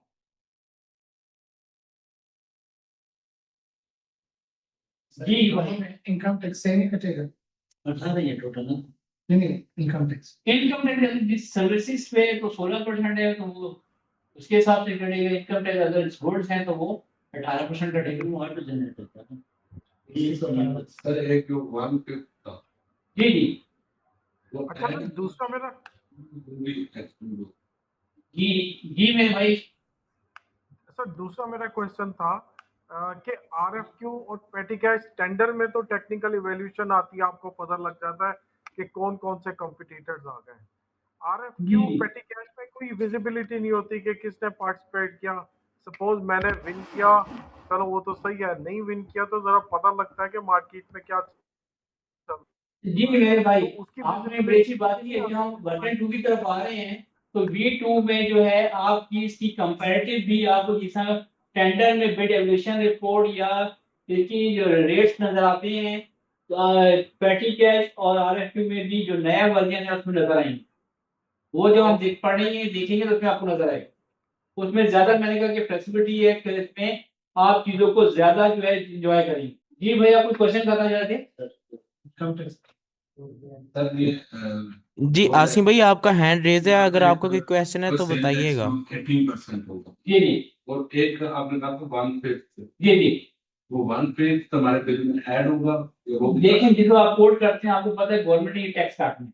सपोज आप ये 100 रुपए की चीज आप सपोज आप लेते हैं 80 रुपए की, 80 रुपए में आप कहते हैं मेरा प्रॉफिट मार्जिन है 20 रुपए का, 100 रुपए की होगी। अब गवर्नमेंट टैक्स काटने गवर्नमेंट को टैक्स देना 18%, 5% इनकम टैक्स, तो आप यहाँ 18 5 23% और ऐड कर देते हैं क्योंकि आप कहते हैं मैं ये चीज दे रहा हूँ टैक्स में पे करूँ।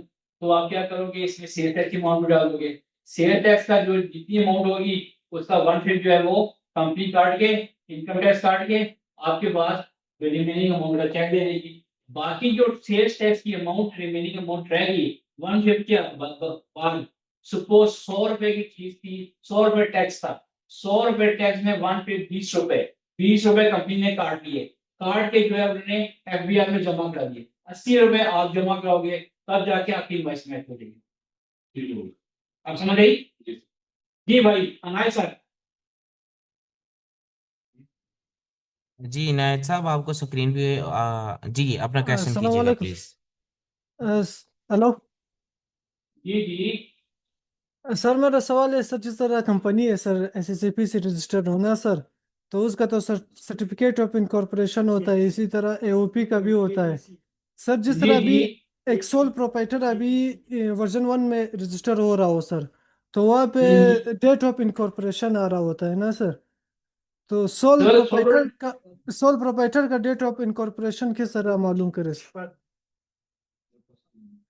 जब आप इनकम पे रजिस्टर्ड होते हैं, वो आप जब रजिस्टर्ड होते हैं तो उसमें आपकी रजिस्ट्रेशन डेट आती है, वो डालते जी जी सर, यही डेट सोल प्रोप्राइटर का किस तरह मालूम करे सर? क्योंकि वो तो एंट्रियन होता है, एंट्रियन सर्टिफिकेट में तो बिजनेस नेम शो होता है, लेकिन हैं। जी जी इनकॉर्पोरेशन तो शो नहीं होता है सर कि ये बिजनेस कब इनकॉर्पोरेट हुआ है सर।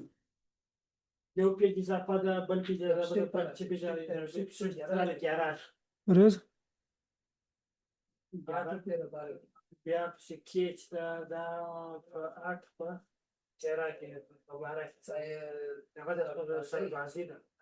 इनायत भाई आपकी आवाज क्लियर नहीं आ रही, काइंडली आप अपना सर क्वेश्चन कीजिएगा। सर आपके अभी पीछे जो है ना शोर आ रहा है, ठीक है, वो बातें कर रहे हैं लोग तो क्लियरली सर को समझ नहीं लगेगी क्वेश्चन की। तो काइंडली आप मेक श्योर करें कि कोई शोर ना हो जिसकी वजह नॉइस ना आए। तो काइंडली आप अपना क्वेश्चन अगेन रिपीट करिएगा सर से प्लीज। सर मेरा अभी वॉइस सही है सर? जी सही है। सर मेरा सवाल ये है कि जिस तरह सोल प्रोप्राइटर ई पेड वर्जन 1 पे इनकॉर्पोरेट हो रहा हो ना सर, मतलब हम्म रजिस्टर हो रहा है सर, तो सर वहाँ हम्म पे वो अपना डेट ऑफ रजिस्ट्रेशन है या वहाँ पे जो मेंशन होता है ना सर, हम्म। ये सोल प्रोप्राइटर का किस तरह मालूम कर ले सर हम लोग? सोल प्रोप्राइटरशिप आप जी आपको रजिस्टर्ड कराएंगे, जब आप टैक्स से रजिस्टर्ड कराते हैं तो उसमें मेंशन किया होता है। सर, उसके कौन से डॉक्यूमेंट पे सरकार से मालूम होगा? ये आप टैक्स वाले पता करें।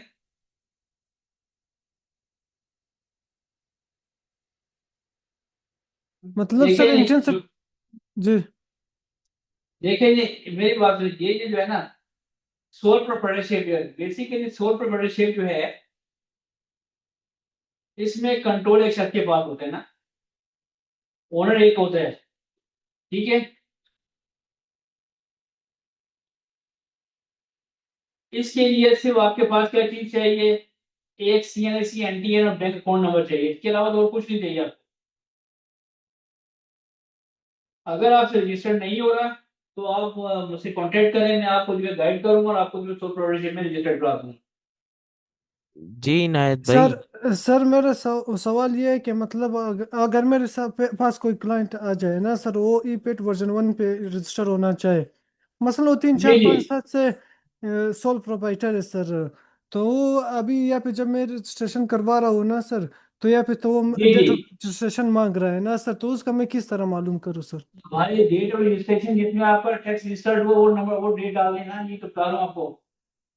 ये इसमें सोल प्रोप्राइटरशिप की आपने रजिस्ट्रेशन कराई है इनकम टैक्स में, डेट ऑफ इनकॉर्पोरेशन तो है वो डेट डाल देना।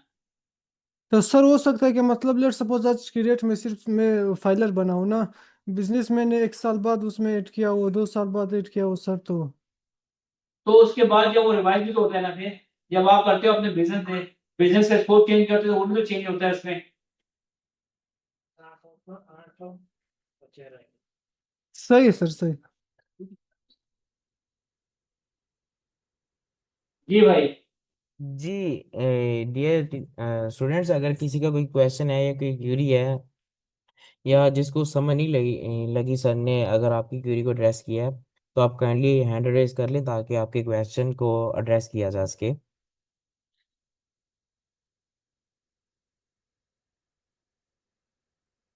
आई होप के किसी का अब कोई क्वेश्चन नहीं होगा। जी सर। इंशाल्लाह फिर हम कल जो है नेक्स्ट जो है वो टेंडर डॉक्यूमेंट को सर्च करना, उनके टेक्निकल डॉक्यूमेंट करना, उनकी अपलोडिंग करना, टेंडरिंग का पूरा प्रोसेस। आज हमने पेटी कैश को और RFQ को कवर किया, अकाउंट ओपनिंग को चेक किए, इंटरफेस को चेक किए। नेक्स्ट टेंडरिंग प्रोसेस है, इसमें सिंगल स्टेज इनवेलप,